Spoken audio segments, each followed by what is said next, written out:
আচ্ছা বলুন তো, বাংলাদেশে যতগুলো বক্তা ওয়াজ করতেছে সবচেয়ে প্রিয় বক্তার নাম কি এখন বর্তমান বাংলাদেশে? আরেকটু জোরে বলুন তো। আজহারির চাইতে জনপ্রিয় বক্তার বাংলাদেশে কেউ আছে? বর্তমান নেই।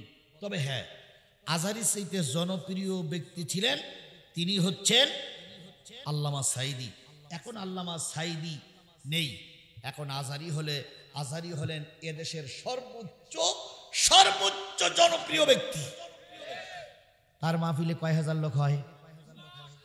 হাজার টাজার না, 25 লাখ লোক হয়। আমার মাহফিলে 2500, আমার মাহফিলে 2500 হয় না, তার মাহফিলে কয় লাখ লোক হয়। এখন আমি যদি ওনার লোক দেখে যদি বলি ও আজহারি লোক ভাড়া করে নিয়ে আইছে,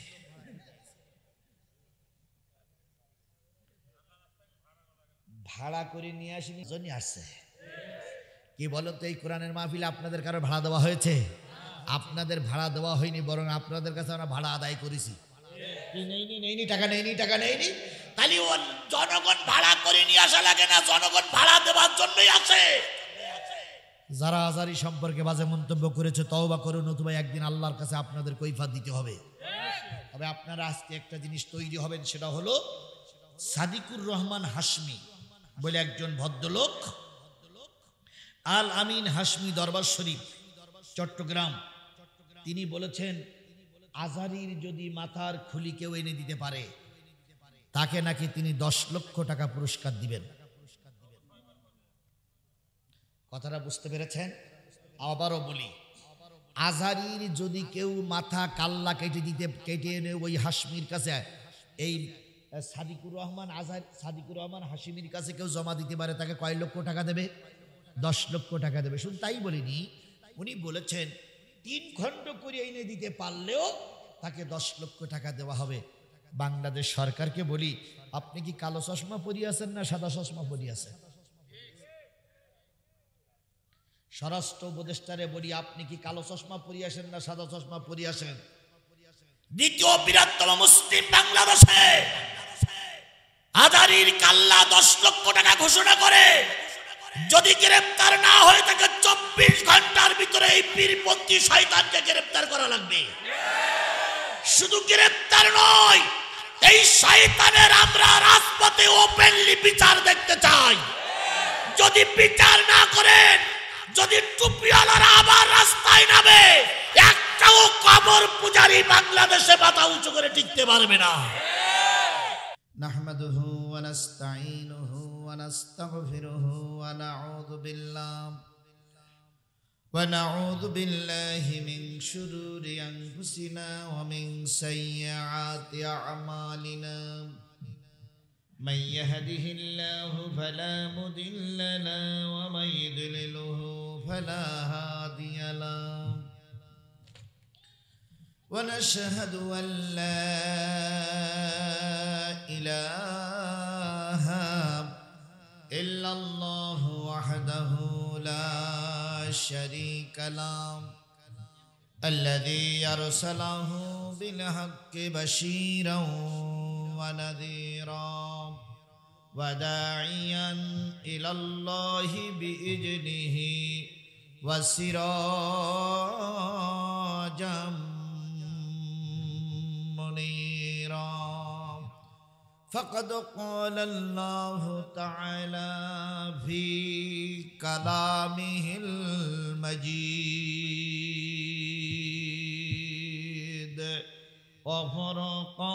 وفرقانه الحميد. أعوذ بالله من الشيطان الرجيم. بسم الله الرحمن الرحيم. إن الله وملائكته يصلون على النبي يا أيها আইয়ুহাল্লাযীনা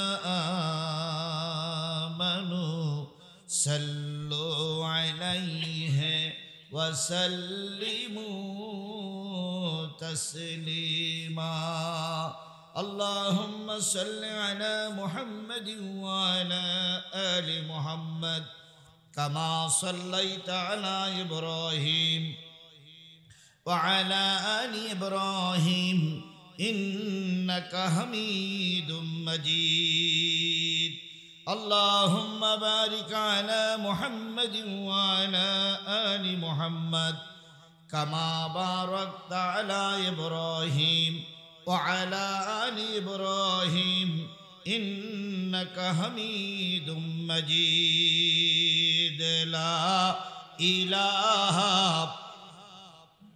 জোরে জোরে লা ইলাহা আরো জোরে লা ইলাহা লা ইলাহা লা ইলাহা লা ইলাহা ইল্লাল্লাহ মুহাম্মাদুর রাসূলুল্লাহ লা ইলাহা লা ইলাহা লা ইলাহা ইল্লাল্লাহ মুহাম্মাদুর রাসূলুল্লাহ সকলে মিলে বলছি সাল্লাল্লাহু বিসমিল্লাহির রহমানির রহিম ইয়া আইয়ুহাল্লাযীনা আমানু লা তুলহিকুম আমওয়ালুকুম ওয়ালা আওলাদুকুম আন যিকরিল্লাহ ওয়া মান ইয়াফআল যালিকা ফাউলাইকা হুমুল খাসিরুন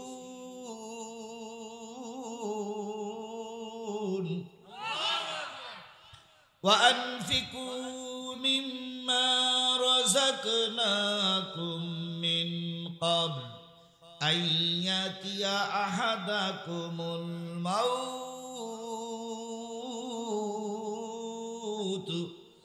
فيقول رب لولا أخرتني إلى أجل قريب فأصدق وأكن من الصالحين ولن يؤخر الله نفسا إذا جاء أجلها والله خبير بما تعملون صدق الله المولانا العظيم বগুড়া জেলার শাহজাহানপুর উপজেলার নন্দগ্রাম পশ্চিমপাড়া বাইতুন নূর উক্তিয়া মসজিদের উন্নয়ন কল্পে ও যুব সমাজ কর্তৃক আয়োজিত 14তম একদিন ব্যাপী বিরাট তাফসিরুল কোরআন মাহফিল নন্দগ্রাম সরকারি প্রাথমিক বিদ্যালয় মাঠ প্রাঙ্গণ মাতলা শাহজাহানপুর বগুড়া তারিখ হচ্ছে 9 জানুয়ারি 2025 রোজ বৃহস্পতিবার আজকের এই মাহফিলের স্বনামধন্য সম্মানিত সভাপতি জনাব মোহাম্মদ শফিকুল ইসলাম শফি স্বত্বাধিকারী Bogura mike collection and sound system Naz complex Bogura সহ সভাপতি জনাব সালেকুজ্জামান খান আলহাজ মোহাম্মদ আব্দুল আলিম আলহাজ মৌলানা আব্দুল কুদ্দুস নন্দনী আজকের মাহফিলের সম্মানিত প্রধান অতিথি জনাব এনামুল হক শাহীন যুগ্ম সাধারণ সম্পাদক বগুড়া জেলা বিএনপি ও সভাপতি শাহজাহানপুর উপজেলা বিএনপি আজকের মাহফিলের দাওয়াতি অতিথিবৃন্দ বরেণ্য অতিথিবৃন্দ বিশেষ অতিথিবৃন্দ আমন্ত্রিত অতিথিবৃন্দ আলোচনা করে ধন্য করেছেন বগুড়ার কৃতি সন্তান প্রভাষক মাওলানা মোহাম্মদ আব্দুল বারী রশিদি, আরবি প্রভাষক বামুজা সিদ্দিকিয়া ফাজিল মাদ্রাসা কাহালু, বগুড়া পিএইচডি গবেষক ইসলামী বিশ্ববিদ্যালয় কুষ্টিয়া সহ আজকের এই মাহফিলের আর একজন বক্তা, সেটা হচ্ছে সাইফুল ইসলাম নন্দনী, খতিব নন্দগ্রাম কেন্দ্রীয় জামে মসজিদ, গর্বিত মায়ের গর্বিত সন্তান শ্রদ্ধেয় ওলামায়ে হযরত, এলাকার বিভিন্ন কুঠির থেকে আগত দিনদার পরেজগার মুত্তাকি মুসলমান ভাই ও বন্ধুগণ, পদ্মায় অবস্থানরতা শ্রদ্ধাশীলা মা ও বোনেরা, সকলকে নিয়ে আবারও সালাম বিনিময় করছি। আশা করছি সালামের জবাবটা সবাই মিলে জোরে সরে দিবেন।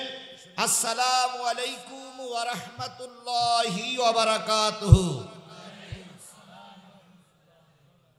শুকরিয়া আদায় করছি সেই মালিকের, যে মালিক এই প্রচন্ড ঠান্ডার ভিতরে শুধুমাত্র কেবলমাত্র একমাত্র কোরআনের মহব্বতে আপনাকে আমাকে এই মজলিসে উপস্থিত হওয়ার তৌফিক দান করেছেন।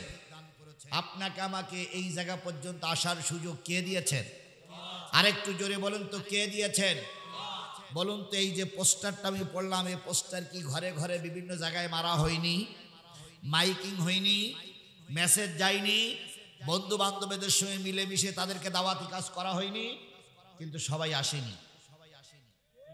এলাকার সবাইকে কোরআনের মাহফিলে আসে, কারণ আল্লাহ সবাইকে কোরআনের মাহফিলে কবুল করে না। কেবলমাত্র শুধুমাত্র যাদেরকে আল্লাহ কবুল করে তারাই এখানে এসেছি। কথা বলেন, কথা বলেন। আবার অনেকেই কোরআন শুনতে এসে রাস্তায় দাঁড়িয়ে আছে, কোরআন শুনতে এসে বাদামের দোকানে বসে আছে। আমি যে লোকগুলো রাস্তায় দেখলাম, এই লোকগুলো যদি সবাই চলে আসে, এই কোরআনের মাহফিলের প্যান্ডেলে একটা বিড়াল ঢোকারও জায়গা থাকবে না। তারপরে ওই লোকগুলো নাই, আল্লাহ ভালো জানে ওনারা কোন মুসলমান আর আমরা কোন মুসলমান। যদি ভাই তারা বাজারে আসেন, তারা যদি এরকম কোনো দলিল প্রমাণ আপনাদের কাছে থাকে যে বাড়ির পাশে কোরআনের মাহফিল হবে, না শুনতে গেলে একটু গোনা হবে না, তাহলে সাদা কাগজে দলিল প্রমাণ দিয়ে আমার কাছে লিখে দেন, আমরাও চলে যাই।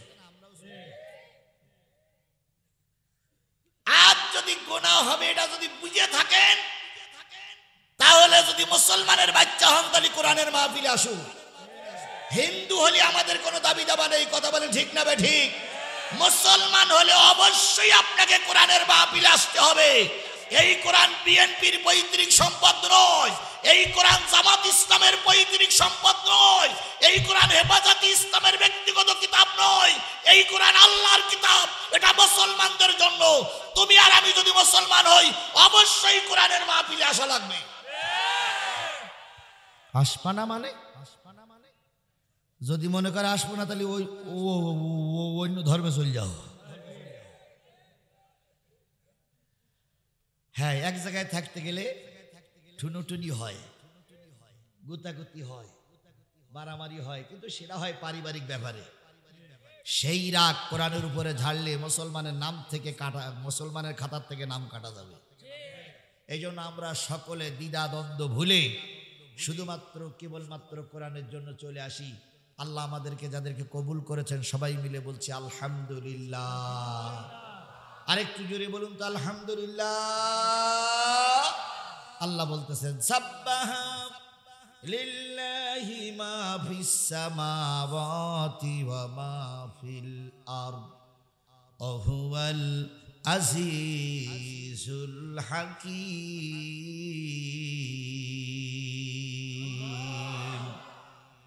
আল্লাহ বললেন, বান্দা শোনো, আসমানে যা আছে, জমিনে যা আছে, আসমানের তলদেশে যা আছে, জমিনের তলদেশে, কেন তো হচ্ছে না?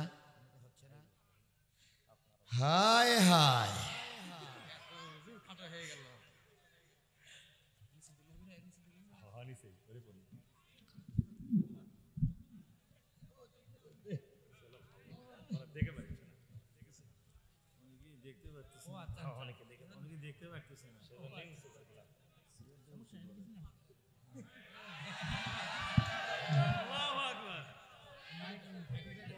তুলে দেওয়া লাগবে না, তুলে দিলে আবার দেখতে হবে।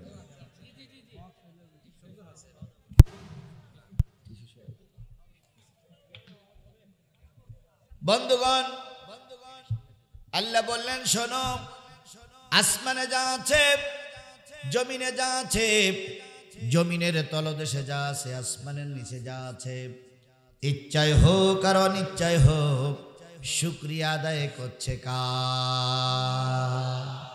কেবলমাত্র শুধুমাত্র একমাত্র মানুষ আল্লাহর শুকরিয়া আদায় করে না। কথা বলেন ঠিক না বে ঠিক? যেভাবেই হোক আপনি এমপি হয়েছেন, যেভাবেই হোক আপনারা মন্ত্রী হয়েছেন, জাতীয় সংসদে চলে গেলেন, জাতীয় সংসদে যেয়ে দাঁড়িয়ে প্রথম ফ্লোর পাইছেন 20 মিনিটের, ওইখানে দাঁড়িয়ে সর্বপ্রথম বলতে হতো যে আল্লাহ পাক আমার বগুড়ার অমুক এলাকার থেকে এমপি বানিয়ে পাঠিয়ে দিয়েছেন, সেই আল্লাহর শুকরিয়া আদায় করছি আলহামদুলিল্লাহ। তা না বলে কি বলে, মাননীয় স্পিকার আপনাকে ধন্যবাদ, আপনি আমাকে সুযোগ দিয়েছেন, এই জন্য আমার পক্ষ থেকে আপনাকে ধন্যবাদ জানাচ্ছি। স্মরণ করছি সর্বকালের সর্বশ্রেষ্ঠ বাঙালি, 1000 বছরের শ্রেষ্ঠ বাঙালি, জাতির পিতা মুজিবুর রহমানকে। তারপরে বলেন স্মরণ করছি শেখ হাসিনারে, স্মরণ করছি এলাকার মানুষকে, স্মরণ করছি সেই সমস্ত পুলিশ ভাইদেরকে যারা আমাদেরকে এখানে পাঠানোর সহযোগিতা করেছে, কিন্তু একটিবারের জন্য হলেও মুখে আলহামদুলিল্লাহ নামটা উচ্চারণ হয় না।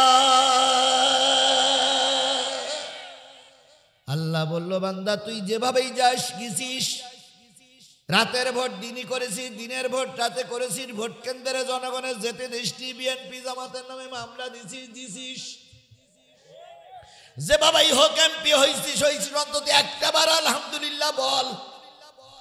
যখন বলে না, আল্লাহ কয় বান্দা শোন, এখন তোর গলায় পরানো হচ্ছে ফুলের মালা, তুই লিখে রাখ, কয় মাস পরে ওই জনগণই তোর পরাবে জুতোর মালা। হয়নি হয়নি হয়নি? নিজেরাই গর্ব করে বলতো আমাদেরকে চেয়ার থেকে নামানোর মতন বিরোধী দলে কেউ বাংলাদেশে নাই। আমরাও মনে করেছিলাম মনে হয় নামানো যাবে না, আল্লাহ কয় ওরা আমার নাম স্বীকার করেনি, তোমাদের লাগবে না, ওদের কিভাবে নামাতে হবে আমি আল্লাহ সে লাইন জানা আছে, জানা আছে, জানা আছে। খালেদা জিয়া পালাই যায়নি, জামাতের নেতা কর্মীদের ফাঁসি হলো, জামাতের নেতা কর্মীরা পালাই যায়নি। বাংলাদেশের এরশাদকে অনেক গালিগালাজ দেয়, 9 বছরের রাজা 10 বছরের সাজা, তারপরেও পালাই যায়নি। কথা বলেন, কথা বলেন, কথা বলেন। এমন জামাত ইসলাম বিএনপির এমন কোন নেতা কর্মী নাই যাদের নামে মামলা হয়নি। কথা বলেন। তারপরও আমরা ময়দান থেকে পালিয়ে যাইনি, ময়দানে ছিলাম, ময়দানে আছি, ময়দানেই থাকবো। এক সময় আমাদের ভাই দেখো এটা করা যাবে না, ওটা করা যাবে, আমরা ছিলাম, আমরা আছি, তাকে দেখো তোমরা ইলেস গুটুই নিয়ে চলে গেছো। সুতরাং আজকে ওদের হাত থেকে আমাদের বাঁচাইছেন কে? সেই আল্লাহর আবারও শুকরিয়া আদায় করছি আলহামদুলিল্লাহ। সর্বকালের সর্বশ্রেষ্ঠ মহামানব যিনি এসেছিলেন এই পৃথিবীতে মানুষের কল্যাণের জন্য। কিসের জন্য? আরো জোরে বলেন, কিসের জন্য? আমেরিকা পারমাণবিক বোমা তৈরি করে বসে আছে, যে তার বিরোধিতা করবে তার ঘাড়ের পরে কি করবে? মারবে। রাশিয়া বসে আছে, তুই মারতে আসলি মাঝপথে, আমি এইটা দিয়ে তোর শায়েস্তা করব। ভারত পারমাণবিক বোমা তৈরি করেছে, পাকিস্তান যেন মারতে না পারে। পাকিস্তান বলতেছে আমার দিক তাক করলেই মেরিয়ে দেব। তাহলে একজন আর একজন মারার জন্য অবস্থা রেডি হয়ে বসে আছে। আর আমার নবী এসেছিলেন গোটা পৃথিবীর মানবতার কল্যাণের জন্য। আমার নবী প্রতিশোধে বিশ্বাস করেন নাই, কাউকে অহেতুক হয়রানি করেন নাই, কাউকে মামলা দেন নাই, কাউকে মারেন নাই। বরং নবীর যারা অত্যাচার করেছে, এই নবী যখন ক্ষমতার মস্তদে বসলেন, জাতির উদ্দেশ্য ভাষণ দিয়ে বললেন, ও আমার জাতি, আমি সকলকে মাফ করে দিলাম। বলুন তো, নবী মাঝে মাঝে 3 দিন 4 দিন 5 দিন না খেয়ে থাকতো। নবী যদি পাহাড়ের গায়ে হাত দিতেন, আর বরকতের জন্য দোয়া করতেন, পাহাড় কি হয়ে যেত? সোনা হয়ে যেত। যদি মাটির উপরে লাথি মেরে বলতেন আল্লাহ এখান থেকে সোনা বের করে দাও, তাহলে সোনা হয়ে যেত। যদি বাইরের সরকারের কাছে সাহায্য চাইতেন, সরকারি খাদ্য এসে যেত। কিন্তু আল্লাহর নবী কষ্ট করেছেন, কিন্তু কারোর মুখাপেক্ষী হন নাই। আমার নবী, আপনার নবী দিন কায়েমের জন্য বদরের যুদ্ধ করেছেন। আমার নবী, আপনার নবী দিন কায়েমের জন্য উহুদের যুদ্ধে হেলমেট পরেছেন, লোহার পোশাক পরেছেন, লোহার। নবীর মাথার টুপিটা লোহার ছিল, এটা কি আপনারা জানেন? জানেন আপনার নবীর মাথার টুপি ছিল লোহার টুপি, এটা জানেন আপনারা? উহুদের ময়দানে লোহার কড়া ভেঙে, এখানে কড়া ভেঙে গিয়েছিল। তাহলে আল্লাহর নবী দিন কায়েমের জন্য লোহার টুপি পরেছে।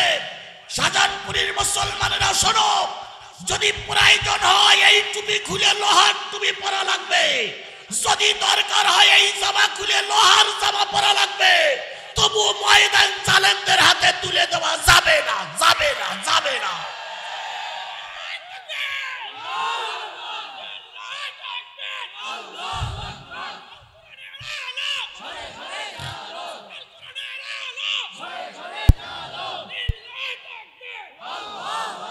আমার দেশের কাফেরেরা হয়তো বিদায় নিয়েছে, কিন্তু জাতি মনে রাখো, মুনাফিকরা এখনো বিদায় নেয়নি। এখন মুনাফিকদের বিরুদ্ধে ময়দানে লড়াই করা লাগবে। কাফের চেনা যায় কিন্তু মুনাফিক চেনা যায় না। মুনাফিক ভিতরে ভিতরে বসেই শিকড় কাটে। এদের টুপি দেখলি মনে হয় আমাদের দলের লোক, এদের জামা দেখলি মনে হয় আমাদের দলের লোক, এদের নামাজ কালাম পড়লি দেখলি মনে হয় আমাদের দলের লোক। ভিতরে ভিতরে বাতিলদের সঙ্গে হাত মিলাইয়ে এরাই দিন কায়েমের বিরুদ্ধে শক্তি হিসেবে দাঁড়িয়ে গেছে। গোটা বাংলাদেশে সফর করে আমার যা ধারণা এসেছে, সেই ধারণার আঙ্গিকে আমি বলছি, যদি আল্লাহর কসম, যদি মুসলমানরা যেভাবে আছে এইভাবেই যদি থাকতে পারে, আগামী দেশ হবে কোরআনের দেশ, আগামী সংসদ হবে কোরআনের সংসদ, আগামী গণভবন হবে কোরআনের গণভবন। বাতিলেরা তাকাই তাকাই দেখবে, কিছুই করতে পারবে না, কিছুই করতে পারবে না, কিছুই করতে পারবে না। আল্লাহ যেন সেই সময়টা আমাদের দেখার তৌফিক দান করেন। আরো জোরে বলেন আমিন, আরো জোরে আমিন। আল্লাহ নবী উহুদে মার খেলেন। এরপরে তৃতীয় যুদ্ধর কাফেরদের সঙ্গে হয়েছিল, সেই যুদ্ধটার নাম হলো আহজাবের যুদ্ধ। কোন যুদ্ধ? খাল খননের যুদ্ধ, পরিখা খননের যুদ্ধ।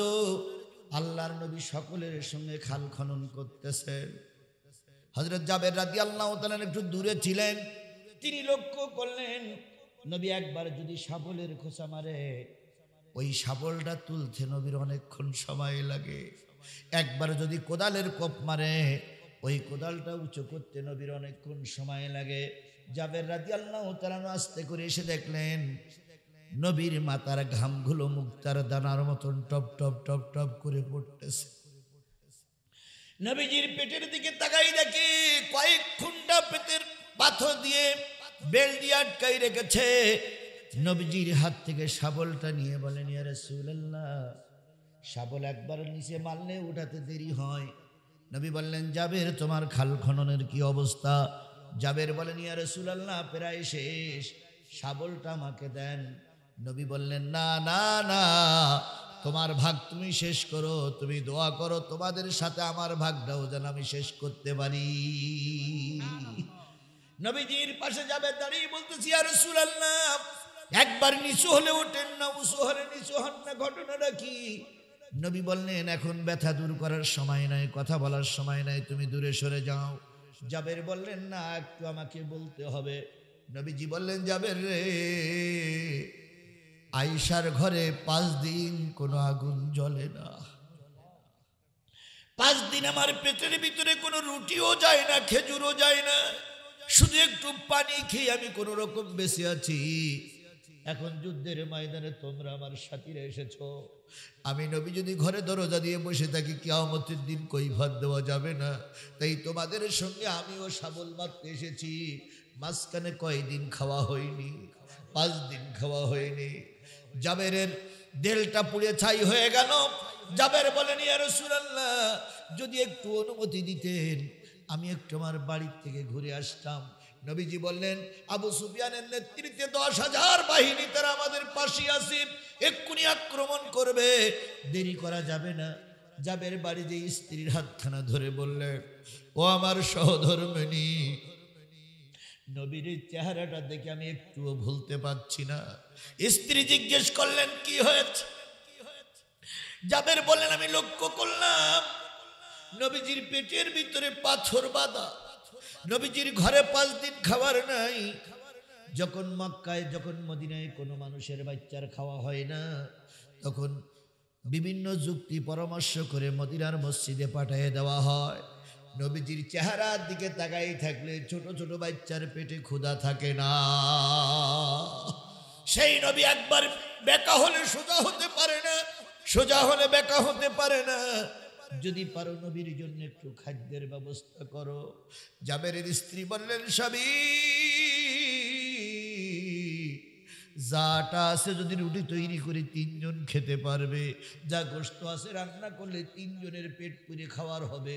যদি সাধারণ খাওয়া খায় 10 জন হতে পারে, আমি রান্না করে তুমি নবীকে দাওয়াত দিয়ে এসো। আর বলে, ইয়া রাসূলুল্লাহ, আমার স্ত্রী আপনাকে দুপুরবেলা দাওয়াত করেছে। জাবের চলে গেলেন, নবীর সামনে দিয়ে বলতেছি, ইয়া রাসূলুল্লাহ, আবার স্ত্রী দুপুরবেলা আপনাকে দাওয়াত করেছে, আপনি আবু বকর আর ওমর 3 জন যাবেন। নবীজি বললেন, জাবের, বাড়িতে কয়জনের খানা পাকাইছো? ইয়া রাসূলুল্লাহ, পেট পুরি খাইলে 3 জন, স্বাভাবিক খানা খাইলে 10 জন। নবীজি বললেন, জাবের, দেখো সবাই না খাওয়া, কারণ মুখটা ছোট হয়ে গেছে, কেউ 1 কোদাল মারলে আর 1 কোদাল মারতে পারে না। আমি কাকে রেখে যাব? তুমি বাড়িতে চলে যাও, আজকের এই 3000 সাহাবী সব তোমার বাড়ি দুপুরবেলার মেহমান। জাবের বলেন, ইয়া রাসূলুল্লাহ, আমাকে আপনি কষ্ট দিবেন না, আপনিও কষ্ট পাবেন না। 3 জনের খাবার কি করে 3000 লোক খাবে? এটা তো অসম্ভব। নবীজি বললেন, জাবের, আল্লাহর পরে তাওয়াক্কুল করো। আল্লাহ যদি বরকত দেয়, 3 জনের খাবার 3000 লোক খেয়ে ফেলবে, তারপরে কিছু এক্সট্রা থেকে যাবে। জাবের খুব চিন্তা করে বাড়িতে গেলেন। যাওয়ার সময় নবীজি বললেন, জাবের, গোশতের পাতিলটা চুলার থেকে নামাবে না, আর রুটির পাতিলটা ঢেকে রাখবে, আমি যতক্ষণ না যাই আমি একা একাই মেহমানদারি করব, তোমাদের কিচ্ছু করা লাগবে না। জাবের চলে আসলেন, স্ত্রীর সাথে পরামর্শ করলেন, গোশতের পাতিলটা চুলার পরে রাখা হলো, আর রুটির পাতিলটা কাপড় দিয়ে ঢেকে রাখলেন, বরকতি কাপড় দিয়ে। নবীজি আসলেন, কয় হাজার সাহাবী? 3000 সাহাবী নিয়ে জাবেরের বাড়ি আসলেন। নবীজি এবার বললেন, জাবের, রুটি আর গোশতের পাত্রের কাছে আমাকে নিয়ে চলো। আল্লাহ নবীর সামনে গেলেন, নবীজি 2 কানা করে রুটি নিলেন, আর আবু বকরকে বলেন, আবু বকর বিসমিল্লাহ বলে বলে হাত দিবা, 2 কানা করে রুটি তুলবা। ওমরকে বললেন, ওমর 2 পিস করে গোশত একটু সুরা দাও।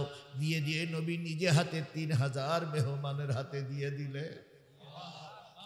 3000 মেহমান যখন পেট পুরে খাইলেন, আল্লাহ নবী তখন বললেন, জাবের, এবার তোমার পরিবারের সাথীদেরকে নিয়ে তুমি খাও।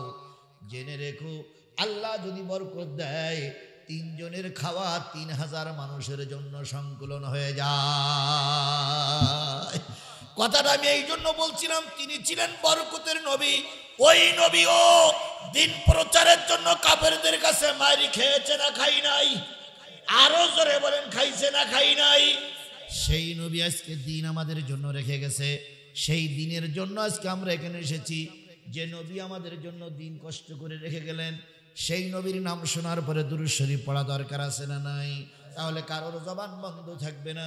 সকলে মিলে বলছি আলহামদুলিল্লাহ, সকলে মিলে বলছি সাল্লাল্লাহু আলাইহি ওয়াসাল্লাম। বন্ধুগণ, আপনারা এই 11টা পর্যন্ত বসে আছেন কি শোনার জন্য? আরেকটু জোরে বলুন তো, কি শোনার জন্য? আমি কোরআনের সূরা মুনাফিকুনের 2-3টা আয়াত পড়েছি। এই আয়াতের পরে ভিত্তি করে কথা হবে। আপনারা কি শেষ পর্যন্ত থাকতে রাজি আছেন? যারা দূরে আছেন বা দাঁড়ায় আছেন, 1 মিনিট খেয়াল করুন। বলুন তো, এই বিশ্ব ব্রহ্মাণ্ডের মালিক কে? আল্লাহর উপরে আর কেউ আছে? তাহলে আল্লাহ হলো সবার উপরে। বলুন তো আমরা যত পৃথিবীতে মানুষ আছে এই মানুষদের ভিতরে সর্বশ্রেষ্ঠ মানুষটার নাম কি? হযরত মুহাম্মদ রাসূলুল্লাহ সাল্লাল্লাহু আলাইহি সাল্লাম। এবার বলুন তো নবীর পরে যে কিতাবটা নাজিল হলো সেই কিতাবটার নাম কি? তাহলে আল কোরআন শ্রেষ্ঠ কিতাব, নবী হলেন শ্রেষ্ঠ মানব, আর আল্লাহ হলেন সমস্ত কুল কায়নাতের রব। তাহলে কুল কায়নাতের রব কোরআন নাজিল করলেন কার উপরে? মানুষের উপরে। তাহলে সব শ্রেষ্ঠ আপনারা এখানে যারা বসে রয়েছেন এই মুহূর্তে এই 11টা বেজে কয় মিনিট হয়েছে? 11টা বেজে 10 মিনিট হয়েছে। এই 11টা বেজে 10 মিনিটে যে মুসলমানগুলো বসে আছেন আমি সাদা কাগজে লিখে দিতে পারি আপনারা আল্লাহর জান্নাতি, আপনারা আল্লাহর, এই মুহূর্তে আপনারা আল্লাহর জান্নাতি। পরে যে সুদ খালি সেটা আলাদা ব্যাপার, পরে যে ঘুষ খালি সেটা আলাদা ব্যাপার, পরে যে বিড়ে টানলে ওটা আলাদা ব্যাপার, পরে যে হুজুরদের গালাগালি দিলে ওটা আলাদা ব্যাপার। কিন্তু এই মুহূর্তে আপনারা বসে আছেন কোথায়? এই জান্নাত থেকে আপনারা চলে যাবেন, জান্নাত থেকে চলে যাবেন। হ্যাঁ, জান্নাত থেকে সেই লোকে চলে যেতে পারে যেই লোকের জান্নাত সহ্য হয় না। অনেকের অনেক জিনিস সহ্য হয় না, কারোর ইলিশ মাছ সহ্য হয় না, কারোর বেগুন সহ্য হয় না, তারপরে কারোর যাত্রা গান সহ্য হয় না, কারোর নামাজ রোজা সহ্য হয় না, কারোর এরকম জান্নাতও সহ্য হয় না। যেই লোকটা এখান থেকে উঠে যাবে বুঝে যাবে লোকটা জান্নাতে দুশ্মন। দেখি কয়টা লোক যাবেন জানতো জান্নাতের দুশ্মনগুলো একটু দেখি নেই। জান্নাতের শত্রুগুলো একটু দেখে নেই, যান ভাই। যাবেন না, তাহলে আমাকে একটু সময় দিতে হবে। আল্লাহ রাব্বুল আলামিন আমাদের 12টা পর্যন্ত কোরআনের জন্য কবুল করুক, সকলে মিলে বলুন আমিন। তাহলে একটু জোরে তাকবীর দেন তো, নারায়ে তাকবীর, লিল্লাহি তাকবীর। আল কোরআনের আলম, তোমার নেতা আমার নেতা, দুনিয়ার মুসলিম, লিল্লাহি তাকবীর। আমি আপনাদের সামনে তেলাওয়াত করেছি কোন সূরা? সূরা মুনাফিকুন। মুনাফিকুনের এই শেষ কয়টা আয়াতের পরে সূরার নাম দেখেই তো বুঝতেছেন আয়াত আলোচনাটা কোন দিকে যাবে। বুঝতে পারেন না, বুঝতে পারেন না যে আলোচনাটা কোন দিকেই যাবে। সুতরাং টেনশনের কোনো দরকার নেই। জিহাদি গত 15.5 বছর কারোর কাছে মাথা বিক্রি করিনি। 15.5 বছর ওরা আমাকে মেরেছে, ধরেছে, তাড়িয়েছে, দুঃখ নাই। কিন্তু এখন দুঃখ লাগে আমাদের দলের একদল হুজুররাই আমাদেরকে ভালো চোখে দেখতে চায় না। এটা কষ্টের কারণ ভাই। তারপরও মুনাফিকদের নিয়ে কথা বলবো ইনশাআল্লাহ। আপনারা কি আমাকে ফেলাই রেখে চলে যাবেন? চলে গেলে মনে করতে আপনি মুনাফিক। 12টা পর্যন্ত আল্লাহ কবুল করুক। হ্যাঁ, শাহজাহানপুরীর মানুষেরা আমি চিনি। শাহজাহানপুরীর মানুষেরা কখনো আমাকে বিপদে ফেলে পালাই যায়নি, কখনো যায়নি। শাহজাহানপুরের মানুষ বুক দিয়েছে, পিঠ দেয়নি। শাহজাহানপুরের মানুষ জিহাদের মঞ্চে লাঠি নিয়ে গেছে, এটা আমিও জানি। অনেক বুড়া মানুষেরা লাঠি উঁচু করে বলেছে হুজুর চালিয়ে যান, আসি আমরা। তাহলে বিপদের দিনে আপনারা ছিলেন, এখন সুখের দিনে থাকবেন না, এটা তো হতে পারে না। এই জন্য আপনারা থাকবেন, এটা আমি আশা করতেছি। আমি লাঠিগঞ্জে মাহফিল করেছি, জাল শুকায় মাহফিল করেছি, এদিকে জয় বাংলার ওই পাশে একটা কি যেন মাহফিল করলাম, হ্যাঁ, পাঁচবাড়িয়া মাহফিল করেছি, অনেক জায়গায় মাহফিল করেছি। কোন কোন আয়াতের আলোচনা করেছি আমার নখিদপ্পনে আছে। আজকে আমি আপনাদের সামনে সূরা মুনাফিকুনের আয়াতে আলোচনা করছি। আশা করছি আপনাদের অন্তরের খোরাক যোগাবে। তাই আমি দাবি করছি 12টা পর্যন্ত থাকা লাগবে। সবাই মিলে বলুন ইনশাআল্লাহ। তাহলে এখন যদি আপনারা আমাকে বলেন যে হুজুর আমি থাকবো বলি যে চলে যান, তাহলে গুনাহ হবে না? আল্লাহ আমাদের কবুল করুক। আর একটু জোরে বলেন। এই মাহফিলগুলো আর এই মাহফিলগুলো 2 বছর 3 বছর আগে করার সুযোগ ছিল না, এখন করার সুযোগ হয়েছে। কর্তৃপক্ষ একদল যুবক অনেক ঝুঁকি নিয়ে রিস্ক নিয়ে মাহফিলটা করেছে। যদি এই মাহফিলে লস হয়ে যায়, ক্ষতিগ্রস্ত হয়, এই যুবকেরা আগামী বছর মমতাজের এনে গান বাজাবে। এখন মমতাজের গান চান না আল্লাহর কোরআন চালু থাক চান? কারা কারা আল্লাহর কোরআনের পক্ষে আছে একটু হাত তোলেন তো। আস্তে আস্তে আস্তে আচ্ছা, কারা কারা মমতাজের গান হোক এই পক্ষে আছেন, হাত তোলেন। তাহলে মমতাজের গানের কাছে আমরা যাব না, থাকবো কিসের কাছে? তাহলে কোরআনের এই মাহফিলকে টিকাই রাখার জন্য ওই যুবকদের হাত শক্তিশালী করা দরকার আছে না নাই? তাই যদি থাকে তাহলে এবার একটু পকেটে হাত দেওয়া লাগবে। এই সময় কিছু লোক বলতে পারে, হুজুর হুজুর ওয়াজ শুনতে রাজি কিন্তু টাকা দিতে রাজি না। এরকম লোক আছে না ভাই? এই মজলিসে আছে, আপনার পাশেই আছে, দেখেন খেয়াল করেন, আপনার পাশেই আছে। ওনারা ওয়াজ শুনবে কিন্তু টাকা দেবেন। আপনি 10-20 টাকা বের করলে উনি 20 টাকা বের করবেন না। এই রকম লোক আপনার পাশে আছে। আমি পকেটের থেকে টাকা বের করেছি, আপনারাও একটু বের করেন তো ভাই, বের করেন না। আমি দেখতেছি ভলেন্টিয়ার পরে, ভলেন্টিয়ার পরে, আগে টাকাটা তো বের করুক। টাকাই বের করতেছি না, ভলেন্টিয়ারতে কি করবেন আপনি? টাকাই বের করতেছি না, ভলেন্টিয়ার। ছেলেরা দাঁড়াও, কোনো টাকা তোলার দরকার নেই। কারা কারা টাকা বের করেছেন একটু হাত তোলেন তো ভাই। আপনারা জানেন জিয়াদি চাওয়ার আগে দেয়, এটা নতুন কিছু নয়। সব মাহফিল আমি দিয়ে তারপরে চাই। আপনারা কারা কারা বের করেছেন আবার একটু হাত তোলেন। 10 টাকা হোক, 5 টাকা হোক, 20 টাকা হোক, 50 টাকা হোক, 100 টাকা হোক, 200 টাকা হোক, 500 টাকা হোক, 1000 হোক, 2000 হোক। আবার যদি 1 টাকা থাকে তাও বের করেন, হাত বের করেন। এখনো কিছু লোক দেয়, হাই রে আল্লাহ রে, কি ওয়াজ করলাম এতক্ষণ পরে, এখনো অনেক লোক হাত তুলিনি। আচ্ছা, এইবার হাত নামান, হাতে করে রাখেন, এরও হাতে করে রাখেন। বলুন, আপনাদের সেইটি উপরের লোকদের সম্মান বেশি না কম? আমি বসে আছি চেয়ারে, তাহলে এনারাও বসে আছে চেয়ারে। তাহলে আমি যদি 500 টাকা সাতক্ষীরাতে এসে দেই, তাহলে ওনারা কয়শো টাকা দেবে?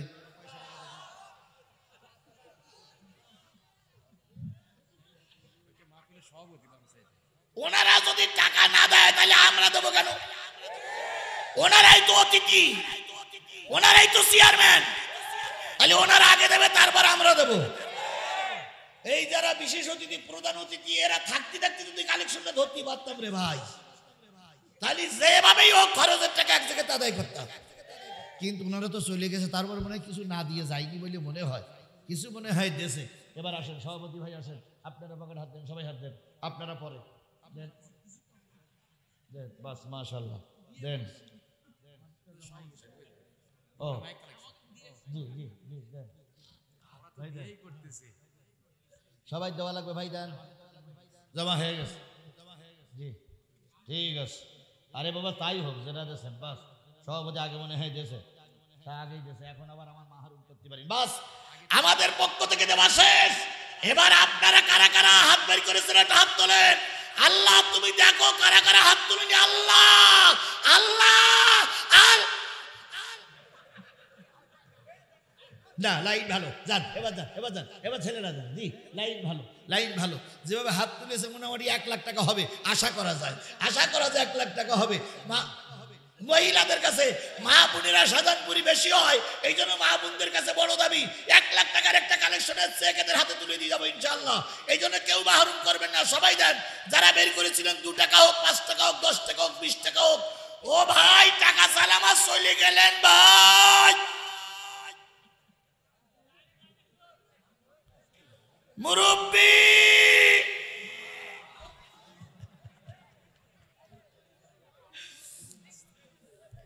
জি, সুবহানাল্লাহ আলহামদুলিল্লাহ লা ইলাহা, জোরে জোরে সুবহানাল্লাহ আলহামদুলিল্লাহ লা ইলাহা, আরো জোরে সুবহানাল্লাহ আলহামদুলিল্লাহ লা ইলাহা, সুবহানাল্লাহ।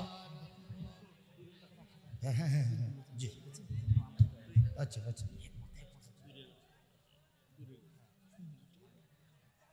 আচ্ছা, সুবহানাল্লাহ,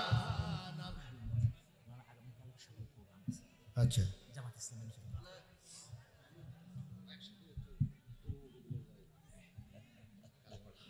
আচ্ছা, জি আচ্ছা আচ্ছা, জি।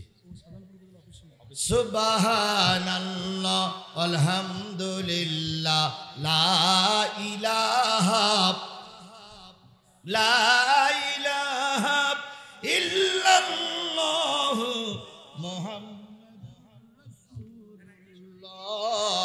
সুবহানাল্লাহ লা ইলাহা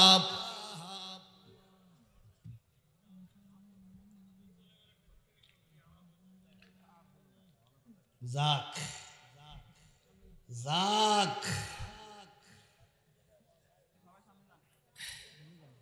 চলে যায় যদি কেউ বাদন ছিঁড়ে কাঁদিস কেন রে মন ভাগা গড়া এই পৃথিবী আছে সর্বক্ষণ।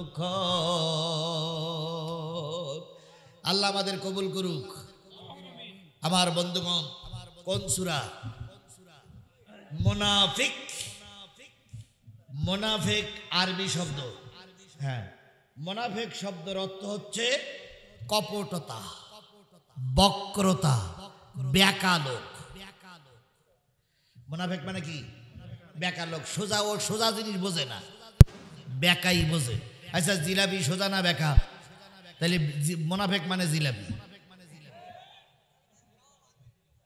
এবার আসুন, কুকুরের লেজ দেখেছেন না? ও যদি 5.5 মণ ঘি দিয়ে টানা হয় 50 জন লোকে, ছেড়ে দেওয়ার পরে কুকুরের লেজ। সুতরাং মুনাফিক এমন কিছু লোক আছে যেই মুনাফিকদের লেজগুলো কুকুরের মতন হয়। এ মুনাফিকরা এমন হয় যাদেরকে হাজারো বুঝাইলে এরা বোঝে না।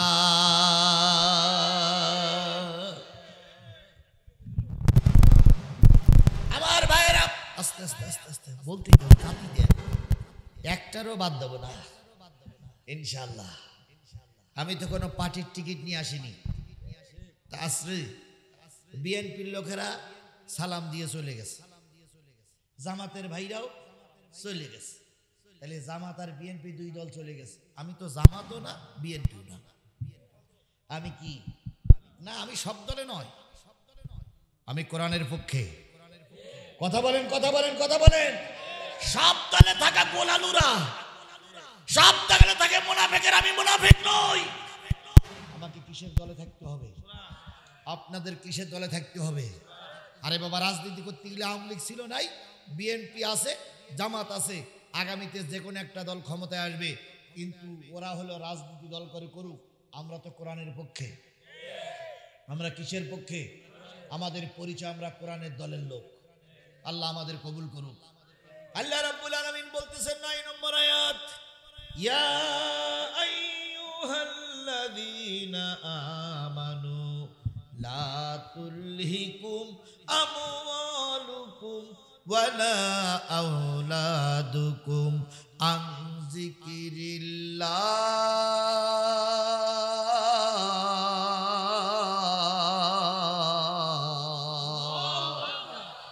ওহে তোমরা যারা ঈমান এনেছো, কে আওয়ামী লীগ, কে বিএনপি, কে জাতীয় পার্টি, কে জামাত ইসলাম, কে হেফাজত, কে চরমনাই, কে আট্রসি, কে ভুরভুরা, ওটা জানার দরকার নাই। নারী কে পুরুষ, কে তাও জানার দরকার নাই। তোমরা যারা ঈমানদার, তোমাদের উদ্দেশ্য আমি আল্লাহ নসিহত করতেছি, তোমাদের যেন গাফেল না করে তোমাদের মাল আর তোমাদের সন্তান আন যিকিরিল্লাহ, আল্লাহর জিকির থেকে। তাহলে বোঝা গেল আল্লাহর স্মরণের পথে বাধা হলো, এক হলো মাল আর এক হলো সন্তান। কয়টা বাধার কথা বলা হলো? এক হলো মাল আর এক হলো সন্তান। আজকে দেখেছি মালের কাছে সবাই কাবু, অর্থের কাছে সবাই কাবু। শেখ হাসিনা ক্ষমতায় আসার পরেই বলেছিল আমরা মদিনার সনদ দিয়ে দেশ চালাবো। ভুলে গেছেন? না ভুলে গেছেন? মদিনার সনদ কি এমনটি হয় যে এক মন্ত্রীর 1300 বাড়ি? এইটা কি মদিনার সনদ? মদিনার সনদ কি হয় যে শুধু আপনারাই বছরের পর বছর ক্ষমতায় থাকবেন, কোন বিরোধী দল রাজনীতি করতে পারবে না, রাস্তায় নামতে পারবে না? এটাই কি মদিনার সনদ? মদিনার সনদ কি এমনটি হয় যে আমার ছেলে খ্রিস্টানের মেয়ে বিয়ে করবে, এটা জায়েজ? আহলে কিতাব। আমার মেয়ে ইহুদি ছেলে বিয়ে করবে, এটাই কি মদিনার সনদ? মদিনার সনদ যদি এমনটি হয় দেশটারে লুটে পুটে খাওয়া, ও মদিনার সনদ আমরা চাই না। কথা বলেন, ও মদিনার সনদ আমরা চাই না। কিয়ামতের দিন আপনি যখন মারা যাবেন তখন আপনার কাছে আপনার মালের হিসাব দেওয়া লাগবে, আপনার ছেলে মেয়ের হিসাব দেওয়া লাগবে। ও বন্ধুরে, মাল আপনার আছে, মালের হিসাব দেওয়া লাগবে, ছেলে মেয়ের হিসাব দেওয়া লাগবে।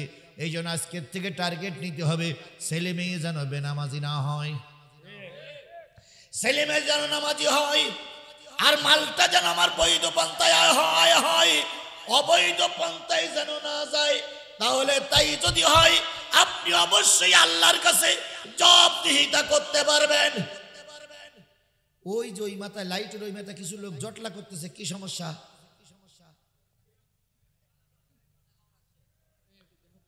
ওই লোকগুলোর কি সমস্যা ভাই? যদি আপনাদের ভালো না লাগে চলে যান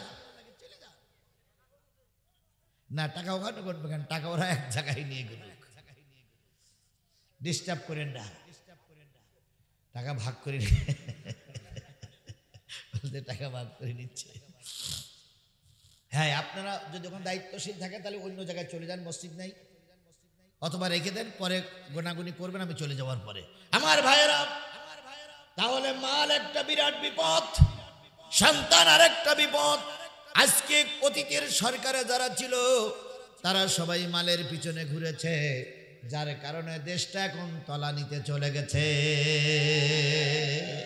এই জন্য আল্লাহ পাক বলতেছেন, ইয়া আইয়ুহাল্লাযীনা আমানু, ওহে তোমরা যারা ঈমান আনলে, জাতীয় পার্টি করো, জামাত করো, বিএনপি করো, আওয়ামী লীগ করো, যে করো না কেন, যারা ঈমান এনেছো, তোমাদের যেন আল্লাহর স্মরণ থেকে গাফেল না করে।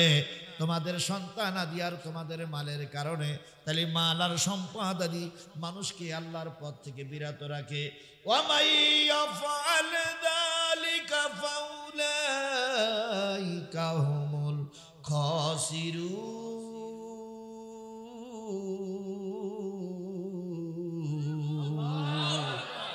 যদি মাল আর সন্তানের পিছনে সময় দাও, আল্লাহর পথে যদি সময় ব্যয় না করো, তাহলে কিয়ামতের দিন তোমরাই ক্ষতিগ্রস্ত হয়ে যাবে। আমরা ক্ষতিগ্রস্ত হতে চাই না, লাভবান হতে চাই। আরো জোরে বলেন, ক্ষতিগ্রস্ত হতে চাই না, লাভবান হতে চাই। বলুন তো, আমাদের পৃথিবীতে কতগুলো পয়গম্বরের আবির্ভাব হয়েছে? 1 লক্ষ কিংবা 2 লক্ষ? আমি চিন্তা করি এত ভাগ কেন? 1 লক্ষ অথবা 2 লক্ষ, মাঝখানে 1 লক্ষ ভাগ কেন? আল্লাহই ভালো জানে, আমি ক্ষুদ্র মানুষ তো, গবেষণা করে আমি পাইনি। এবার বলুন তো, কোরআন শরীফ আর হাদিস শরীফ মিলে কয়জন নবীর নাম পাওয়া যায়? 25 জন নবীর নাম পাওয়া যায় কোরআন আর হাদিস ঘুটে ঘুটে। অথচ 1 লাখ কিংবা মতান্তরে 2,24,000 পয়গম্বরের নাম আমরা বলি, অগণিত পয়গম্বর।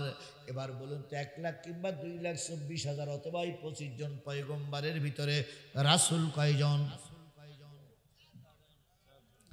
রাসূল হলো 4 জন। তাওরাত, জাবুর, ইনজিল, কোরআন, এই 4টি কিতাব যাদের পরে নাজিল হয়েছে তারা সবাই কি? রাসূল। আর বাকি সবাই কি? নবী। আর বাকি সবাই কি? আরো জোরে বলেন, বাকি সবাই কি? এবার বলুন তো, প্রথম রাসূলের নাম কি? হযরত দাউদ আলাইহিস সালাম। কারণ দাউদের পরে প্রথম কিতাব নাজিল হয়। ছোট ছোট কিতাবগুলো নাজিল হয়েছে আদমের উপরে, শীশ আলাইহিস সালামের উপরে, অন্যান্য নবীদের উপরে নাজিল হয়েছে। কিন্তু স্বনামধন্য 4টি কিতাব, প্রথম জাবুর নাজিল হয় দাউদের উপরে, তারপরে মুসা আলাইহিস সালামের উপরে কোন কিতাব নাজিল হয়? তাওরাত। এরপরে ঈসা আলাইহিস সালামের পরে কোন কিতাব নাজিল হয়? ইনজিল।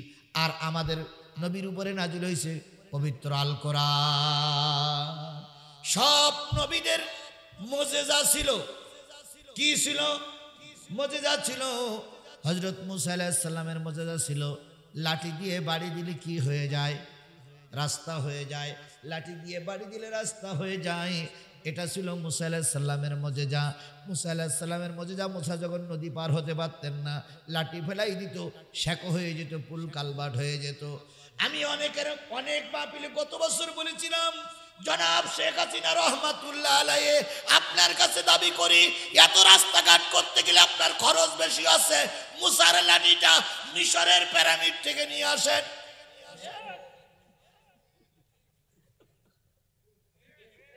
মুসা চলে গেছে লাঠি কিন্তু নিয়ে, এই লাঠিটা এনে ওই পদ্মা সেতুর উপরে একটা বাড়ি দেন, ওই জায়গায় একটা পদ্মা সেতু, তাহলে আর খালেদা জিয়া আর ডাক্তার ইউনূসের সুবই মারা লাগবে না। কি কায়দায় বলতো ডাক্তার ইউনূস আর খালেদা জিয়ার টুস করে কি করবে, ফেলাই দেবে। শেখ হাসিনা ভালো করে ভারতের থেকে তাকিয়ে দেখো, তুমি ইঁদুরের গর্তে বসে আছো আর খালেদা জিয়া কাতারের বিমানে ঘুরে বেড়াচ্ছে।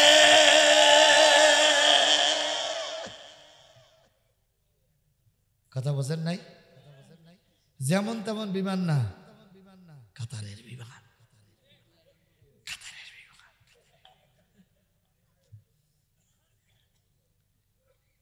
শেখ হাসিনা আপনি ভারত থেকে তাকাই দেখেন, যে জামাত ইসলামের কে যুদ্ধ অপরাধী বলে মামলা ঠুকে দিয়ে শীর্ষস্থানীয় নেতাদের ফাঁসি দিয়েছিলেন, ওই জামাত ইসলামের সঙ্গে ডাক্তার ইউনূসের গোপন বৈঠক চলছে।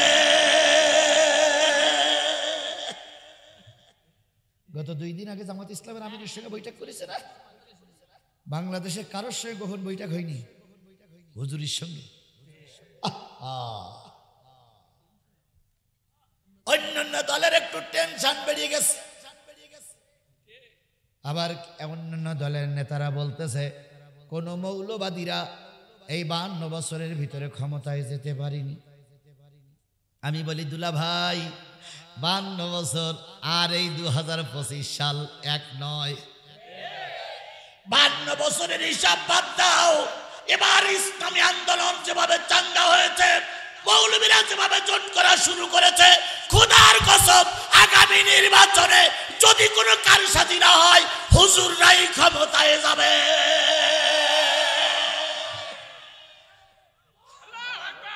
আমি স্পষ্ট করে বলতে পারি, ঠেকাইতে পারবা না, ঠেকাইতে পারবা না। আজারি কি একটা বলিস আর এরা সব খেপে গেছে। আজারি বলেছে যে এক পাটি খেয়ে গেছে আর এক পাটি খাওয়ার অপেক্ষা করতেছে। আরে সেটা তো জামাত ইসলাম হতে পারে, সেটা তো অন্য দল হতে পারে, আপনারা তো চুলকানি হচ্ছে কেন?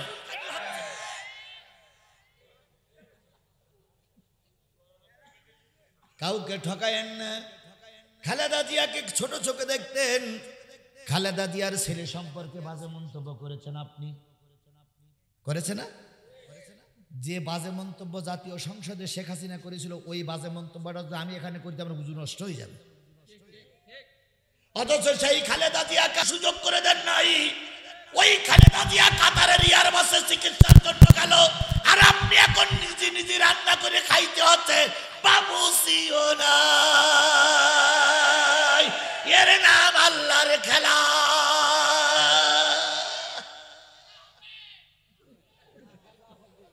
খেলা আর কি দেখবেন আপনারা বলে?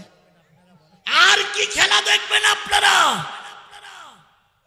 গত বছর যে মজলিসে এসে ওনারাই বক্তৃতা করতেন, আজকে সেই মজলিসে এসে বিএনপির সভাপতি বক্তৃতা করতেছে। আর কি খেলা দেখবে? যে জামাত বিএনপির নেতারা এখন মঞ্চে বসে আছে, গত বছর মাহফিলে এই জামাত বিএনপির নেতারা মাহফিল শুনতেও আসতে পারেনি। উপরের থেকে দেখতো ওই খুঁটির গায়ে হেলান দিয়ে বসে আছে, পিছনে যেই ফোন করতো, ওসি সাহেব জামাত বিএনপির নেতা মাহফিলে বসে আছে, আপনারা কি ঘোড়ার ঘাস কাটতেছেন নাই? আর আজকে তাকিয়ে দেখো, সেই জামাত বিএনপির নেতারা বাস 2 পাশে চেয়ার ধরে বসে আছে, আর তোমাদের নেতা কর্মীরা কোথায় চলে গেছে? বউডার কাছে খোঁজ দিলি বলে হুজুর বাড়িওয়ালা কোথায় গেছে জানি।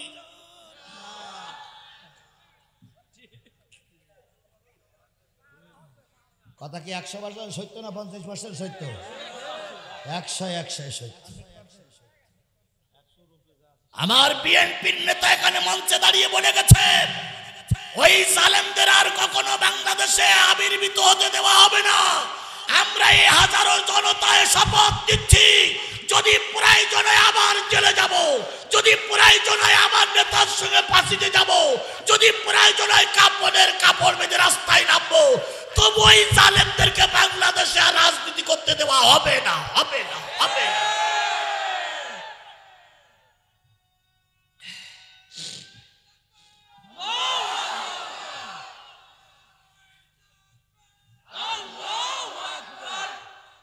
তোমরা কয়জন, তোমরা কয়জন আওয়ামী লীগ আছো আমি সবাই চিনি। এর ভিতরে 19 জন আওয়ামী লীগের লোক আছে, 19 জন। এই 19 জনের যদি আমি এখন দাঁড় করাই দেই দিতে পারি, কারণ আমার শুধু দুটো চোখ না, কেন আরেকটা চোখ আছে। সেই চোখ দিয়ে দেখতে কয়জন আছে, দাঁড় করাই দেব। যে ভাই আপনি মুখ আছেন দাঁড়ান, একটু দাঁড় করাই দেব। দাঁড় করাই দিলে সবাই যদি গণহারে মারে, আর ও যদি মারা যায়, কালকে আমার নামে মামলা হবে ভাই। এই জন্য আমি দাঁড় করাই দিতে পারলাম না। ওরা ভালো হয়ে গেছে, ভালো হয়ে গেছে। একটা জিনিস মনে করবেন, যারা ঘাপটি মরি আছে ওরা কখনো ভালো হয়নি, এরা ভালো হওয়া যাত নয়। আর যদি কেউ মনে করেন এদের ভোটে ক্ষমতায় যাবেন, খোদার কসম এরা কখনো আপনাকে ভোট দেবে না। ওরা শুধু কায়া পাল্টাই আপনার সঙ্গে ঘুরতেছে। যদি শেখ হাসিনা আসে, আপনার লাত্তি মেরে ওরা শেখ হাসিনার দলে চলে যাবে।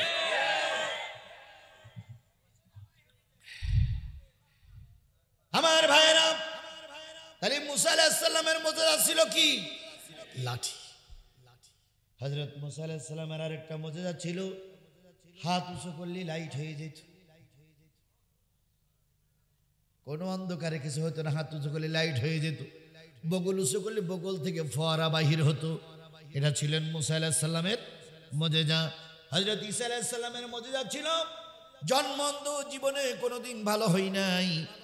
ঈসা আলাইহিস সালাম চোখে হাত বুলানোর সাথে সাথে কি হয়ে যেত? ভালো হয়ে যেত। ঈসা আলাইহিস সালাম কবরের পাশে যেয়ে যদি কোনো লোককে বলতেন কুম্বিজ দিনলা উঠে দাঁড়াতো। কোনো পাখি জবাই করার পরে যদি দুইটা এক জায়গায় করে বলতেন ভালো হয়ে যা, ভালো হয়ে যেত। সেই ঈসা নবী এসেছিলেন আমার নবীর আগে। আমার নবীর আগের যুগ হলো ঈসা নবীর যুগ। ঈসা আলাইহিস সালাম ধর্ম প্রচার করলেন, 39 বছর কি 40 বছর ধর্ম প্রচার করলেন। ঈসা আলাইহিস সালামের ধর্মে তেমন কোনো লোক হলো না। তাই ঈসা আলাইহিস সালাম গোটা এলাকায় ধর্ম প্রচার করতে করতে যখন ব্যর্থ, এখন বাইরে যায়, বাইরে যায়, বাইরে যায়, বাইরে যায়। একদিন হঠাৎ করে ঈসা আলাইহিস সালাম 3 দিনের সফরে বাহির হয়েছে। হঠাৎ করে এক লোক ইহুদি, সে চিন্তা করলো এই হুজুরকে মেরে দিতেই হবে, এই হুজুরকে মেরে দিতেই হবে, এই হুজুরকে মেরে দিতেই হবে। তিনি তরবারি নিয়ে ঈসাকে খুঁজতে খুঁজতে ঈসাকে রাজপথে দেখে বলতে, হুজুর আসসালামু আলাইকুম। হুজুর বলছে ওয়ালাইকুম আসসালাম। কি ভাই? খাই না হুজুর, আপনি ভালো হুজুর, তো একটু মুসাফা করবো। ঈসা আলাইহিস সালাম বলতেছে, ভাই রে, তোর কাছে যে তরবারি আছে আমি জানি। তাহলে ঈসা আলাইহিস সালাম তরবারি আছে ওর কাছে যদি জানে, আজকে আলেমরা জানে তুমি কোন পথের প্রতীক। আলেমদের নিয়ে ফাজলামি করো না, কারণ কিয়ামতের দিন মুসিবতের কালে আল্লাহ যখন আলেমদের বিচার করবে, তখন পর্দাটা নিয়ে বিচার করবে। সাধারণ মানুষের সামনে আল্লাহ আলেমদের বিচার করবে না। আলেমদের যখন বিচার করবে তখন কি টানাই দেবে? পর্দা টানাই দেবে। যদি কোনো আলেম দোষ করে থাকে, আল্লাহ পর্দার ভিতরে ইজ্জতের সঙ্গে তার বিচারটা করবে। সুতরাং আলেমরা নবীদের ওয়ারিস। সেই আলেমরাও জানে যে তোমরা কি করতেছো। আল্লামা সাঈদী বলেছিলেন, বিচারপতি মানিক, এই বিচার কিন্তু শেষ বিচার নয়, আরেকটা বিচার কিন্তু আদালতে আছে। মানিক সেদিন বলেছিল সেটা দেখা যাবে। আল্লামা সাঈদী বলেছিলেন, মানিক ভাই দেখা যাবে না, লিখে রাখো। লিখে রেখেছিলেন। ঠিক সেই মানিকের যে করুণ অবস্থা হয়েছে, অন্য কোনো বিচারপতির এরকম করুণ অবস্থা হয়নি।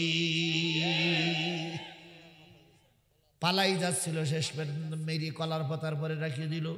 কলার পাতার পরে থেকে দেশের বিজিবি যখন ধরে নিয়ে আসলো, হঠাৎ করে দেখা গেল বিজিবি যখন ধরে নিয়ে আসছে, তখন বিচারপতি মানিকির দেখে জনগণ উল্লাস করে বিচারপতির মানিকির জাগায় মেরে জাগায় দিল লাথি। জাগায় লাথি দেবার সঙ্গে সঙ্গে বিসি আউট, একেবারে ফুটবলের মতন আউট। বিচারপতি মানিকির নিয়ে যাওয়া হলো হাসপাতালে। ডাক্তারের অপারেশন করে বিচারপতি মানিকের যখন শোয়াই রাখলো, বিচারপতি মানিকের শোয়াই রাখার পর সাংবাদিক এসে জিজ্ঞেস করছে, কালামানিক ভাই এই বেডশিট দিয়ে ঢাকা কেন? তা কালামানিক বলছি একটা নাই। তো আপনি না বিচারপতি মানুষ, একটা গেল কই? ভাই এমন জোরে লাথি মেরেছে একবার ছুটি চলে গেল। তখন সাংবাদিকরা বলতেছে একটু উঁচু করা যাবে, আমরা একটু ছবি তুলি। কই না না না না না, না, না, না, না, না, এ ছবি কারো দেখা যাবে না। আপনারা হাসেন, এ ফয়সালা কার? জোরে বলেন, এ ফয়সালা কার? আল্লামা সাঈদীর দোয়া বৃথা যায়নি। কথা বলেন ঠিক না ঠিক? আল্লামা সাঈদী দোয়া করেছিলেন নির্যাতন বন্ধ করো, নতুবা এমন সময় আসবে পালানোর জন্য ইঁদুরের গর্ত খুঁজে পাবে না। হয়েছে না হয়নি? হয়েছে না হয়নি? আর একটা ভবিষ্যৎবাণী আমরা চোখে দেখব বলে আশায় বসে আছি, সেটা হলো যখন ভারত বাবরি মসজিদকে ভেঙে ফেলে, তখন আল্লামা সাঈদী বলেছিলেন, ভারত তুমি বাবরি মসজিদ ভাঙনি, 200 কোটি মুসলমানের হৃদয় ভেঙে খান খান করেছো। আমি সাঈদী দোয়া করলাম এই লক্ষ জনতাকে নিয়ে, তুমি যেমন বাবরি মসজিদকে ভেঙে টুকরা টুকরা করেছো, তোমার ভারত একদিন ভেঙে টুকরা টুকরা হবে। আজকে সেই ভারত এখন কেড়ে কেড়ে লেগে গেছে। কথা বলেন ঠিক না ঠিক? চারিদিক থেকে ভারতের এখন ধরাশয়ী হচ্ছে। এখন ভারত বাংলাদেশের মানুষের কাছেও এখন পাইতেছে না। গত 2 দিন আগে ভারত সীমান্তে একটা বেড়া দেওয়ানের কাঁচাল বেঁধেছে। আমাদের বাংলাদেশের লোকেরা মাল কাঁচা মেরি হাতে একখান দাও নিয়ে বলতেছে, কেন খুঁটি পোত, তোর কিরাম ক্ষমতায় কেন খুঁটি গাড়। ও তখন বিজিবির বলতেছে, বিএসএফ বিজিবির বলতে, ভাই ঠান্ডা করেন। ঠান্ডা করবো, আপনিও পোতেন। বিজিবি তখন বলতেছে, আমরা আগের সেই বিজিবি আর আজকের বিজিবি এক নয়। প্রয়োজন এখানে শহীদ হব, তবু আমাদের সীমান্ত এলাকায় এসে তোমাকে পিলার পুত্তি দেওয়া হবে না। গোটা ভারতের পত্রিকায় আসছে যে আজকে বাংলাদেশের বিজেপি আর 6 মাসের আগের বিজেপি এক নয়। সেদিন যখন দেশের মারামারি হচ্ছিল, তখন পুলিশকে যখন শেখ হাসিনা বলল গুলি চালাও, ম্যাডাম গুলি চালাই, একটা মরে 4টে দাঁড়ায়। একটা মরলে কয়টা দাঁড়ায়? কয়টানে মারবো? আর সেদিন ইউনূস ভারতের ব্যাপারে বলেছে, ভারত আমাদের ভয় দেখায়ও না। আগে একটা মারলি 4টে দাঁড়িয়েছে, আর এখন একটা মারা গেলে 40টা দাঁড়াবে। আমরাও ভারতকে বলি, ভারত আমাদের ভয় দেখায়ও না, আমরা মরলে শহীদ আর বাঁচলে গাজী। সুতরাং জীবনের সর্বস্ব ত্যাগ করতে পারি, কিন্তু ভারতের মতন কাকড়া খাওয়া জাতির কাছে আমরা মাথা নত করতে রাজি না। কথা ঠিক না বেঠিক? এখন সাংবাদিক জিজ্ঞেস করছে, মানিক ভাই ডান পাশেরটা গেল না বাম পাশেরটা গেল? মানিক ভাই বলতেছে যে আমার জ্বালাই পথ পাশে, তুই ডান পাশের না বাম পাশেরটা খোঁজ দিছিস না?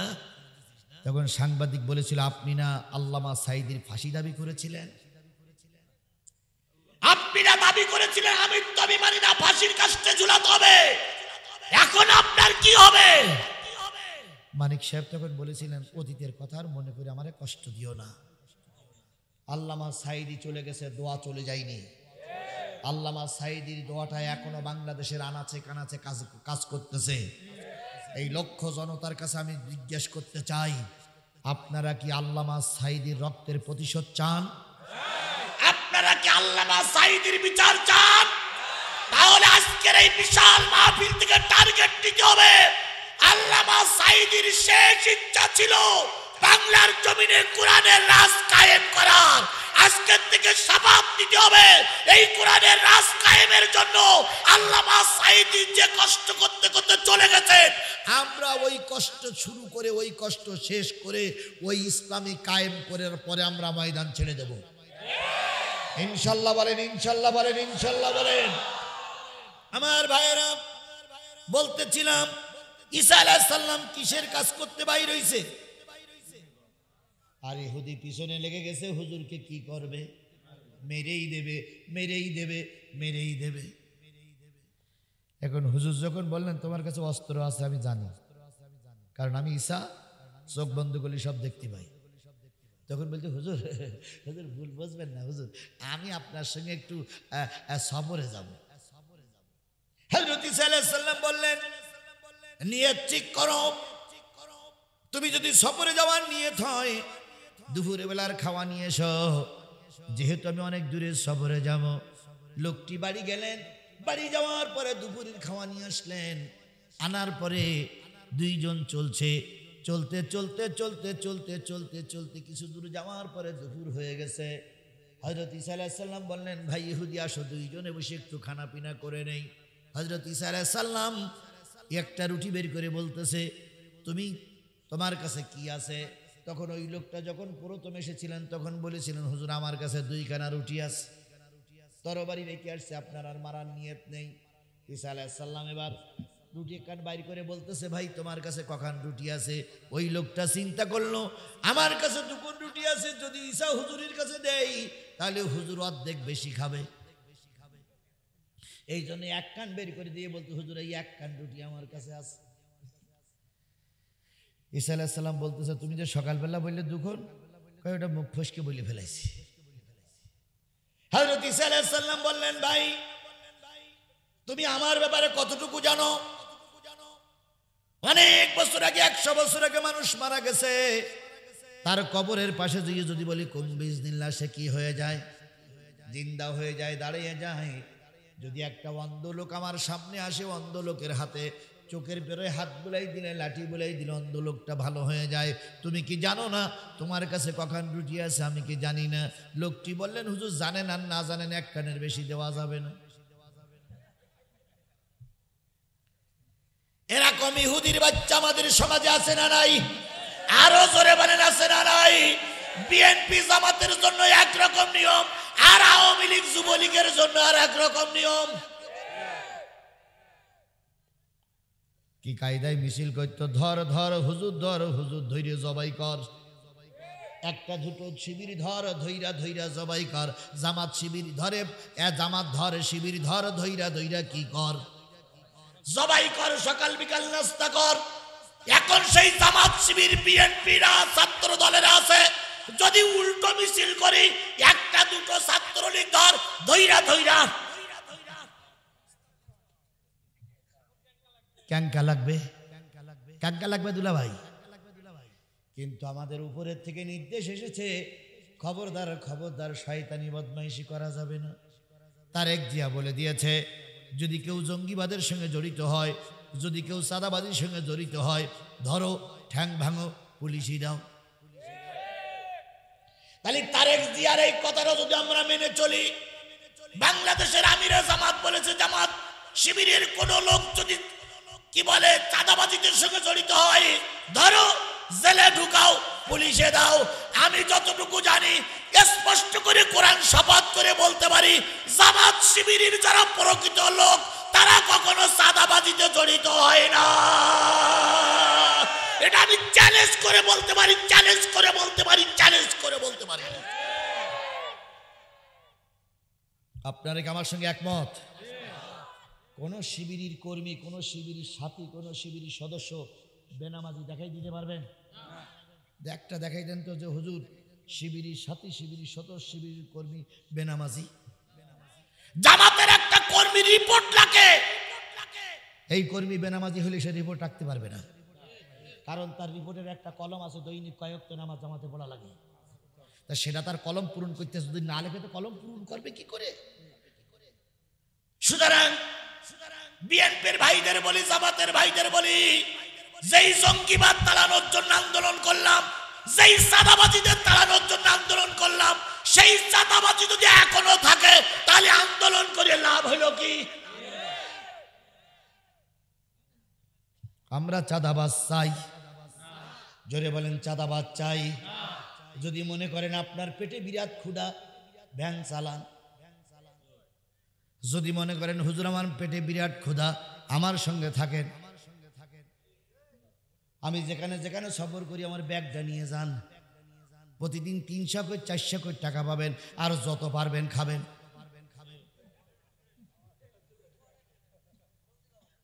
কতদিন থাকবেন থাকেন, তবুও দয়া করে গরিবকে চাঁদাবাজ, গরিবের মাল চাঁদা নিয়েন না।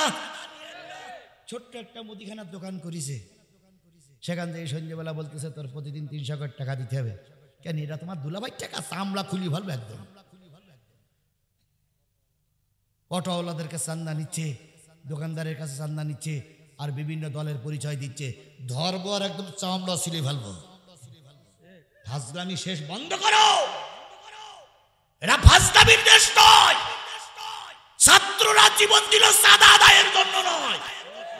1600 মানুষ রক্ত দিয়েছে চাঁদাবাজদেরকে এইরকম ঘুরে ফেরা করার জন্য নয়। হয় চাঁদা বন্ধ করো, নতুবা শেখ হাসিনা যা হয়েছে তোমাদেরও তাই হবে। আবার উল্টো বুঝেন না, কিছু লোকের চুলকানি আছে, এরা বলি একটা আর বোঝে আরেকটা।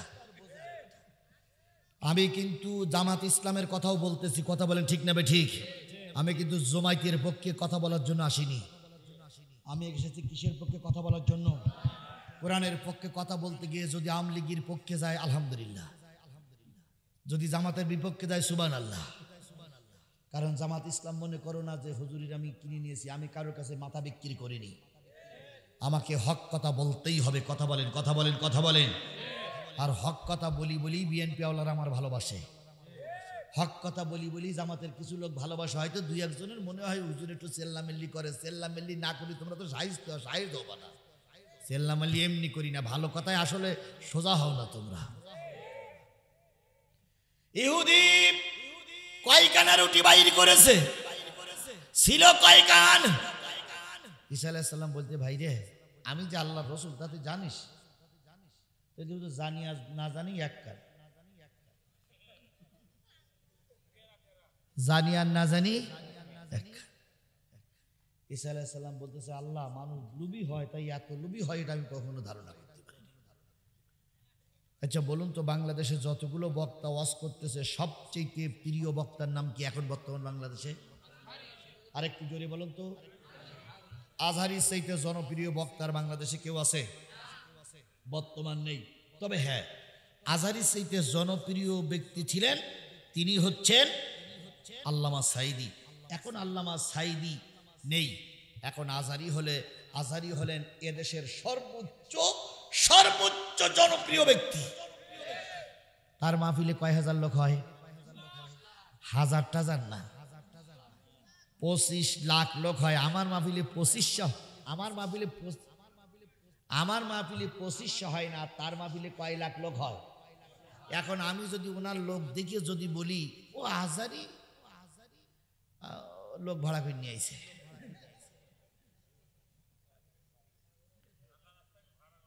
ভাড়া করে নিয়ে আসেনি, জন্য আসছে। কি বলো তো, এই কোরআনের মাহফিলে আপনাদের কারো ভাড়া দেওয়া হয়েছে? আপনাদের ভাড়া দেওয়া হয়নি, বরং আপনাদের কাছে আমরা ভাড়া আদায় করেছি। নেইনি টাকা, নেইনি। তাহলে ও জনগণ ভাড়া করে নিয়ে আসা লাগে না, জনগণ ভাড়া দেওয়ার জন্যই আছে।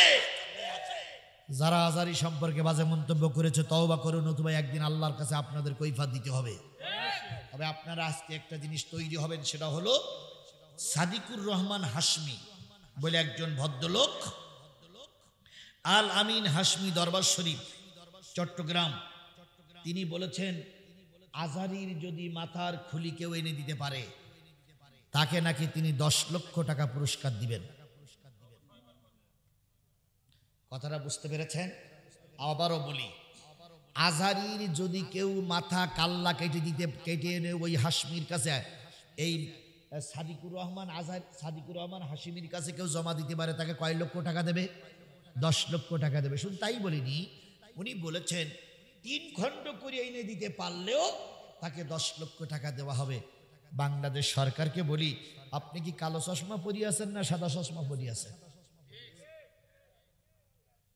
স্বরাষ্ট্র উপদেষ্টারে বলি, আপনি কি কালো চশমা পরিয়ে আসেন না সাদা চশমা পরিয়ে আসেন? দ্বিতীয় বৃহত্তম মুসলিম বাংলাদেশে আজহারির কাল্লা 10 লক্ষ টাকা ঘোষণা করে যদি গ্রেফতার না হয় তাকে 24 ঘন্টার ভিতরে এই পীরপন্থী শয়তানকে গ্রেফতার করা লাগবে। শুধু গ্রেফতার নয়, এই শয়তানের আমরা রাজপথে ওপেনলি বিচার দেখতে চাই। যদি বিচার না করেন, যদি টুপিওয়ালারা আবার রাস্তায় নামে, একটাও কবর পূজারী বাংলাদেশে মাথা উঁচু করে টিকতে পারবে না। সাদিকুর রহমান আজহারি আমাদের মাথার মুকুট। সাদিকুর রহমান আজারি আমাদের সমস্ত যুবকদের আইডল, মিজানুর রহমান আজারি সমস্ত যুবকদের আইডল। কথা বলেন ঠিক না ঠিক? পৃথিবীর এত বড় একজন জনপ্রিয় স্কলার আর পৃথিবীর কোথাও নাই, সৌদি আরবেও নাই, মিশরে নাই। এত বড় একজন জনপ্রিয় ব্যক্তি সম্পর্কে একজন কবর পূজারী বাজে কথা বললো, আর এখন আমার পুলিশ আঙুল চুষতেছে। পুলিশ ভাইদেরকে বলি, আপনারা কি মেয়ে লোকের মতন চুরি ভরিয়ে আছেন নাকি? কেন তাকে গ্রেফতার করা হয়নি? এবার আমরা আইন হাতে তুলে নেব না, আপনাদের সময় দিলাম। যদি গ্রেফতার না করেন গোটা বাংলাদেশ হয়তো জনগণ আসল করে দিতে পারে। 25 লক্ষ জনগণ যদি নারায়ে তাকবীর স্লোগান নিয়ে 25টা জেলার থেকে নামে, পুলিশ ব্যারিকেড দিয়ে আমাদের থামাতে পারবেন না। এই জন্য অনতি বিলম্বে এই সাদিকুর রহমান হাশিমি গ্রেফতার করতে হবে। আপনারা আমার সঙ্গে কারা কারা একমত হাত তুলে দেখান তো। সরকার বাহাদুরকে বলি, সরকার বাহাদুরকে বলি আমাদের হাতের দিকে তাকায় দেখো। হয়তো আগামীকাল মিডিয়ায় আমাদের এই কথাগুলো চলে যাবে। আমরা শাহজাহানপুরের নারী পুরুষ 50,000 মানুষ প্রতিবাদ জানাচ্ছি। এই সাদিকুর রহমান হাশিমিকে 24 ঘন্টার ভিতরে গ্রেফতার করা হোক। আপনারা সবাইকে একমত? সবাইকে একমত? যদি গ্রেফতার না করে তাহলে ধরে নেব সরকার ওদের পক্ষে, কারণ এই সরকারকে টুপিওয়ালারাই বসাই রেখেছে। এই সরকার বিএনপি জামাতের সরকার, বিএনপি জামাত তাদেরকে বসাই রেখেছে। যদি আপনি ওই টুপিওয়ালাদের কবর পূজারীদের পক্ষে নিয়ে আজারির বিরুদ্ধে কথা বলার পরে প্রতিবাদ না জানান, আমরা ধরে নেব আপনারা তাদের দালাল। সুতরাং ধরে নেবার আগেই এই সাদিকুর রহমান হাশিমি গ্রেফতার হোক, এটাকে আপনারা চান? আল্লাহ পাক আপনাকে আমাকে এইটা দেখা তৌফিক দান করুক। আমার ভাইয়েরা, ইহুদি যখন শিকার হলেন না, এবার হযরত ঈসা আলাইহিস সালাম বললেন এটা দুনিয়ার লোভ। আমার আলোচনার বিষয় হলো তুলহিকুম আমওয়ালুকুম ওয়ালা আওলাদুকুম। মাল এমন একটা জিনিস, মালে মানুষকে জাহান্নামে নিয়ে যায়। ইহুদি নবীর সামনে দাঁড়িয়ে বলতেছে আমার কাছে কয়টা রুটি? একটা রুটি। ঈসা আলাইহিস সালাম চিন্তা করলেন একটু মুজিজা দেখাই। সন্ধ্যার একটু আগে দুইজন হেলান দিয়ে বসে আছে, বলতেছে ভাই কোন সময় সেই তুমি একটা রুটি আর আমি একটা রুটি খাইছি, আর একটা রুটি যে কে নিয়ে গেল ভাই, আমি তো বুঝতে পারলাম না। ইহুদি বলতে হুজুর মুখ ফসকে বলে ফেলেছি, সেইটা বারবার বলি আপনি আমার লজ্জা দিচ্ছেন কেন? কয় না তোমার সেই রুটিটা খাইলে পাইলে দুইজন খাওয়া যেত। কয় হুজুর আপনি একটা নবী মানুষ, একটু চেষ্টা করলে মনে হয় অন্য কিছু খাওয়ার ব্যবস্থা হয়ে যাবে। আল্লাহ নবী সাহেব একটা হরিণকে ডাক দিয়ে বলেন হরিণ রে চলে আয়। হরিণ ঈসা আলাইহিস সালামকে সালাম জানালেন। জামানার পয়গম্বর ঈসা বললেন ইহুদি ভাই হরিণটারে ধরো। দুইজন ধরলেন, ধরার পরে জবাই করলেন। জবাই করার করে কাবাব তৈরি করলেন। কাবাব তৈরি করে দুইজন খাওয়ার পরে হাড় হাড্ডিগুলো এক জায়গায় রেখে দিয়েছেন। হাড় হাড্ডিগুলো এক জায়গায় রেখে দিয়েছেন। হাড় হাড্ডিগুলো এক জায়গায় রেখে দিয়েছেন। রেখে দেওয়ার পরে হযরত ঈসা আলাইহিস সালাম আবার হাড় হাড্ডিগুলোর পরে হাত দিয়েছে, অমনি হরিণটা আগের মতন জিন্দা হয়ে গেছে। আরেকটু জোরে বলেন সুবহানাল্লাহ। যখন হরিণটা জিন্দা হয়ে চলে গেল, ঈসা আলাইহিস সালাম বলতেছে ভাই বলতো হরিণটারে জিন্দা করলো কে? কয় আল্লাহ। বলতো হরিণটার গোশত কে খাওয়াইলো? কয় আল্লাহ। ওই আল্লাহর কসম দিয়ে বলতো তোর কাছে যে দুটো রুটি ছিল আর একটা রুটি গেল কই? ইহুদি তখন বলতেছে হুজুর আপনি একটা নবী মানুষ, বারবার একই কথা বলেন। আল্লাহ বলতেছে তুলহিকুম আমওয়ালুকুম ওয়ালা আওলাদুকুম। মালে যেন তোমাদেরকে গাফেল না করে কার স্মরণ থেকে। ঈসা আলাইহিস সালাম বললেন জানি তুই স্বীকার করবি না, আরো সামনে চল। কিছু দূর যাওয়ার পর হযরত ঈসা আলাইহিস সালাম দেখতেছে রাস্তা দিয়ে একটা অন্ধ লোক চলে যাচ্ছে। ঈসা আলাইহিস সালাম অন্ধ লোকটার হাত দিয়ে বললেন তুমি কি দেখতে পাও? কয় দেখতে পাই, জন্ম অন্ধ আমি ছিলাম জন্মের থেকে অন্ধ, ভালো হয়ে গেছি। ঈসা আলাইহিস সালামকে সালাম দিয়ে যখন লোকটি চলে যায়, হযরত ঈসা আলাইহিস সালাম বললেন, ভাই ইহুদি, যে আল্লাহ আমার হাতের ইশারা করে লোকটার চোখ ভালো করে দিল, ওই আল্লাহর কসম করে বলতো তোর সে রুটিটা কোথায় গেছে? ইহুদি বারবার কয়, হুজুর বারে বারে এক কথা বলবেন না, বারে বারে এক কথা বলবেন না, আমার খারাপ লাগে, এই জন্য আপনি অন্য কাজ করেন। হযরত ঈসা আলাইহিস সালাম চিন্তা করলেন এবার একটু লোভ দেখাইতে হবে, কারণ কথায় বলে লোভে পাপ, পাবে মৃত্যু। ঈসা আলাইহিস সালাম এক জায়গায় যেয়ে দ্বিতীয় দিনে এক জায়গায় যেয়ে মাটির 3টে স্তূপ করলেন, মাটির 3টে ঢিবা করলেন ইটির মতন। এবার লাঠিকানা ওই ইটির ঢিবার, ওই মাটির ঢিবার পরে ঠেকাই বলতেছে, আল্লাহর হুকুমে, আল্লাহর হুকুমে, আল্লাহর হুকুমে, আল্লাহর হুকুমে, আল্লাহর হুকুমে এই মাটির বালির 3খানা ঢিবা ইট সোনার ইট হয়ে যাও। কিসের ইট? সোনার ইট হয়ে যাও। কিসের ইট? সমাবেশে 25 লক্ষ লোক এক জায়গায় করে, তাদেরকে নিয়ে বাজে মন্তব্য করো। আমরা ছেড়ে দিল, আল্লাহ কিন্তু ছেড়ে দেবে না। আমরা ছেড়ে দিল, আল্লাহ কিন্তু ছেড়ে দেবে না। কথা বলেন ঠিক নেবে? ঠিক। কাউয়া কাদের প্রায় বলতেন আমরা পালাই না, প্রায় বলতেন আমরা পালাই না, আমরা পালাই না, আমরা পালানো জাত নই। শেখ মুজিবের কন্যা পালায় না, ঠিক। তারপরে ফখরুল সাহেব আপনার বাসায় একটু জায়গা দিবেন, এগুলো কি ভালোভাবে বলেছিল না ঠাট্টা করে বলেছিল? এখন সেই ফখরুল সাহেব দরজা খুলে বসে থাকে, কাউয়া কাদের আর আসে না। ভালো হয়ে যাও, ভালো হয়ে যাও মাসুদ তুমি, এ কথা কে বলবে আর পালিয়ে গেছে কাউয়া কাদের, কেউ জানে না খবর তার, ভালো হয়ে যা। ফখরুল সাহেব আপনার বাসায় কাউয়া কাদের গেছেন নি, ঠাকুর নায়ের বাসায় আপনি আঁকতে তামজি দেন নি, তার সাথে যে হিসাব বাকি, হায় হায়, তার সাথে যে হিসাব বাকি আছে কোটি জনতার, পালিয়ে গেছে কাউয়া কাদের, কেউ জানে না।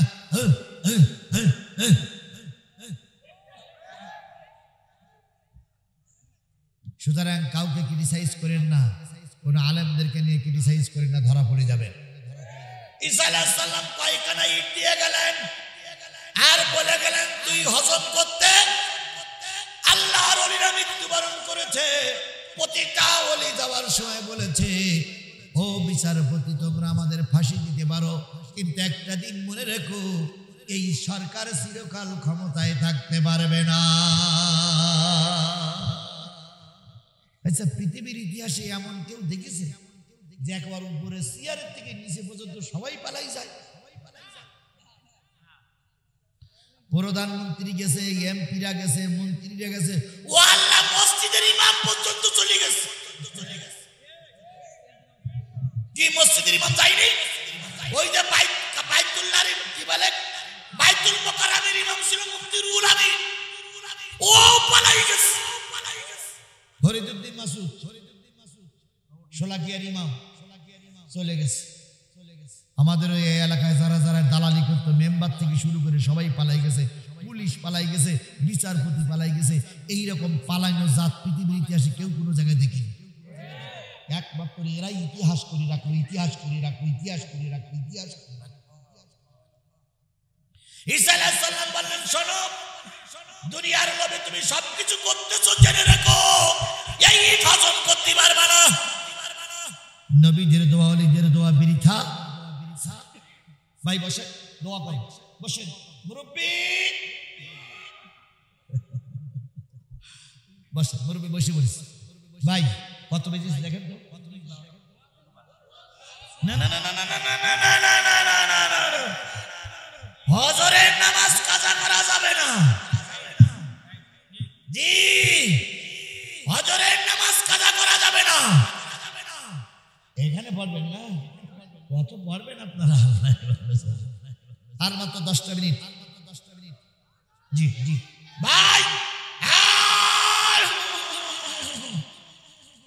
বন্ধুগণ, ঈসা আলাইহিস সালাম দোয়া করলেন ভালো, ইহুদি উল্টোটাই বুঝলেন। ঈসা আলাইহিস সালাম চলে গেলেন, ইহুদি এবার চিন্তা করতেছে সোনার ইট কয়খানা? একখানা ইট বিক্রি করে 10 তলা একটা বাড়ি বানাবো। যে স্বপ্ন দেখতেন আপনাদের এই বগুড়ার আওয়ামী লীগের সাবেক সভাপতি মমতাজ খাতুন, কি বলেন বলেন বলেন বলেন বলেন, উনি কত স্বপ্ন দেখেছিলেন, কত গাড়ি বাড়ি বানাইছিলেন, আছে না নাই? সে এখন আছে নাই, ভোগের হয়নি। রাকিবুল হাসান কি অহংকার করে, দর্প অহংকার করে বেড়াইয়াছে, এখন জেলের ভাত খাচ্ছে। আর একজন মার মেয়েরে নেড়া করে দিল না, ওরে বাবারে আসিতেছে তুফান। আছে না গেছে? অহংকার করিও না ভাই, অহংকার করিও না। আল্লাহ সব জিনিস মেনে নেয়, অহংকার কখনো মেনে। কথা বলেন কথা বলেন কথা বলেন। আপনারা আমাকে বলতেছেন, কেউ কেউ বলতেছেন, কেউ কেউ বলেছেন, কেউ কেউ বলি থাকেন হুজুর এখানে এসেন না, আসলে কিন্তু সসম্মানে ফিরে যেতে পারবেন না, আসলে কিন্তু আপনার ঠ্যাং কেটে নেওয়া হবে, মাথা কেটে নেওয়া হবে। আপনার ঠ্যাং আপনার মাথা ঠিক আছে কিনা আপনি দেখেন। আপনি আমাদের মাথা কাটতে যাচ্ছেন, ঠ্যাং কাটতে যাচ্ছেন, হয়তো এমনটি হতে পারে কালকে দোকানে যাওয়ার পথে রাজপথে অ্যাক্সিডেন্ট করে আপনার 2 পা আউট হয়ে যেতে পারে। হয়তো রাজপথ আউট হওয়ার পরে আপনার এই 2 পা কাল্লা আলাদা হতে পারে। আপনি কার ভয় দেখান?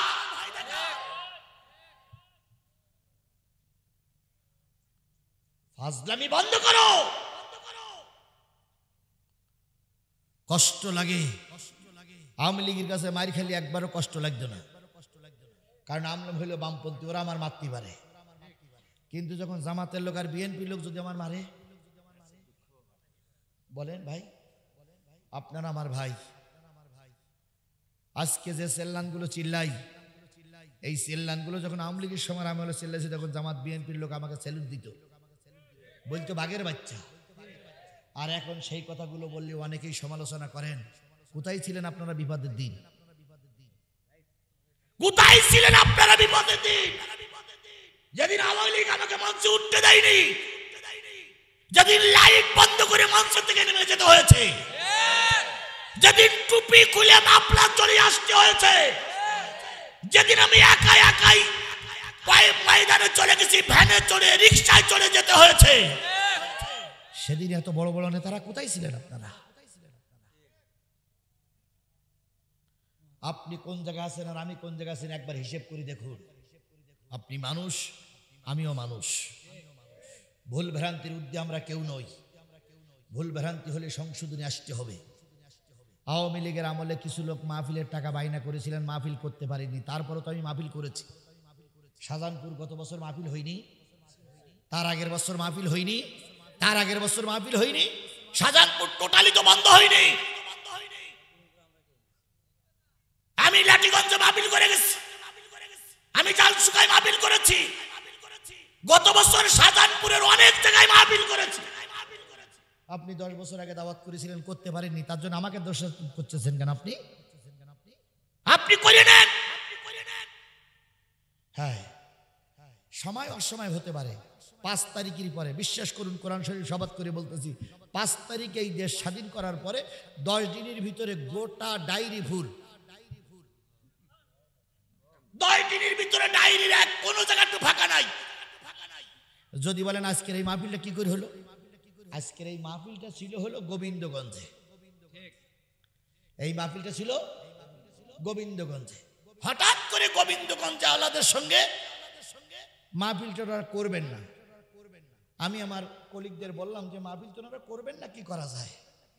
তখন এনারা কিভাবে সংবাদ পাইলেন যে গোবিন্দগঞ্জের মাহফিলটা? আমি কোরআন শরীফ সিয়ে কথা বলছি, কোরআন শরীফ সিয়ে কথা বলছি, কোরআন শরীফ সিয়ে কথা বলছি।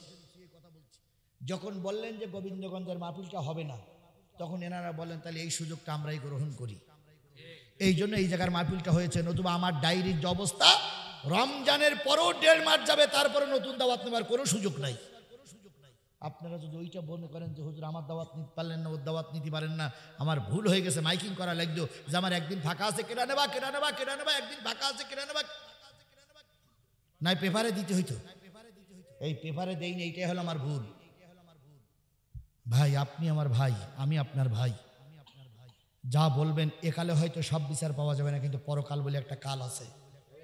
আছে না, আছে না, আছে না, আছে না, আছে না, পরকাল বলে একটা কাল আছে। ওই কালে আল্লাহর কাছে জবাবদিহিতা করতে হবে।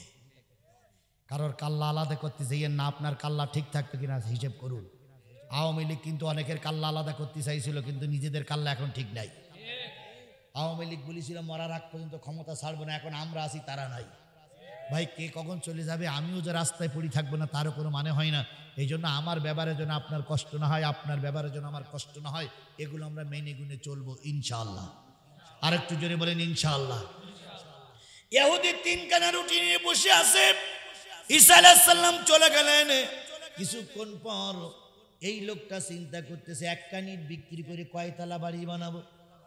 10 তলা বাড়ি বানাবো। আরেক কানিট বিক্রি করে ধুমধাম করে বিয়ে করব। আরেক কানিট বিক্রি করে বহু কোটি টাকার মালিক হব। আমি হব দেশের বিরাট হ্যাডাম নেতা।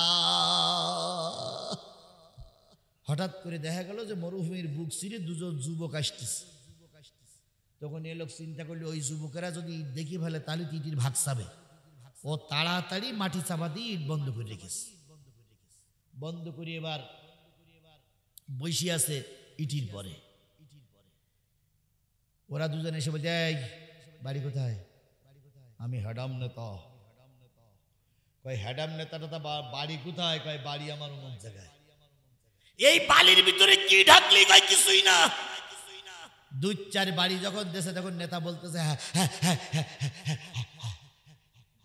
3 কানি বের করার পরে বলতেছে, এই তুই 1 কান, আমি 1 কান, ও 1 কান, 3 জন ভাগ হবে।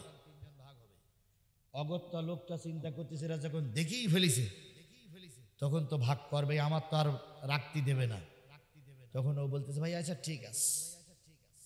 এবার ওই 2 জন সে পরামর্শ করতেছে, ভাই ঈদ তুমি 1 কান নাও, আমি 1 কান নাই, আর অমুক 1 কান নেক। তবে তার আগে তোমারে বলি, তোমাদের 2 জনের কাছে 2টা টাকার বিনিময়ে 2টা ইটির বানামে 1টা টাকা কি আছে? যদি 1টা টাকা থাকে ওই টাকাটা আমার কাছে দাও, কিছু মাল সামানা কিনে এনে 3 জন খেয়ে তারপরে ইট ভাগ করে নিয়ে চলে যায়। এই কথা বলার পরে একজন 1টা টাকা বের করে দিল। ওই টাকাটা নিয়ে এসে চলে গেল বাজারে মাল কেনার জন্য। এদিকে যে 2 জন ইট নিয়ে বসে আছে তারা বলতেছে, রে ভাই রে, যে লোকটা বাজার করতে গেছে ও লোকটা তোর কি হয়? ও লোকটা আমার কিছু না, আমার চলার সাথে।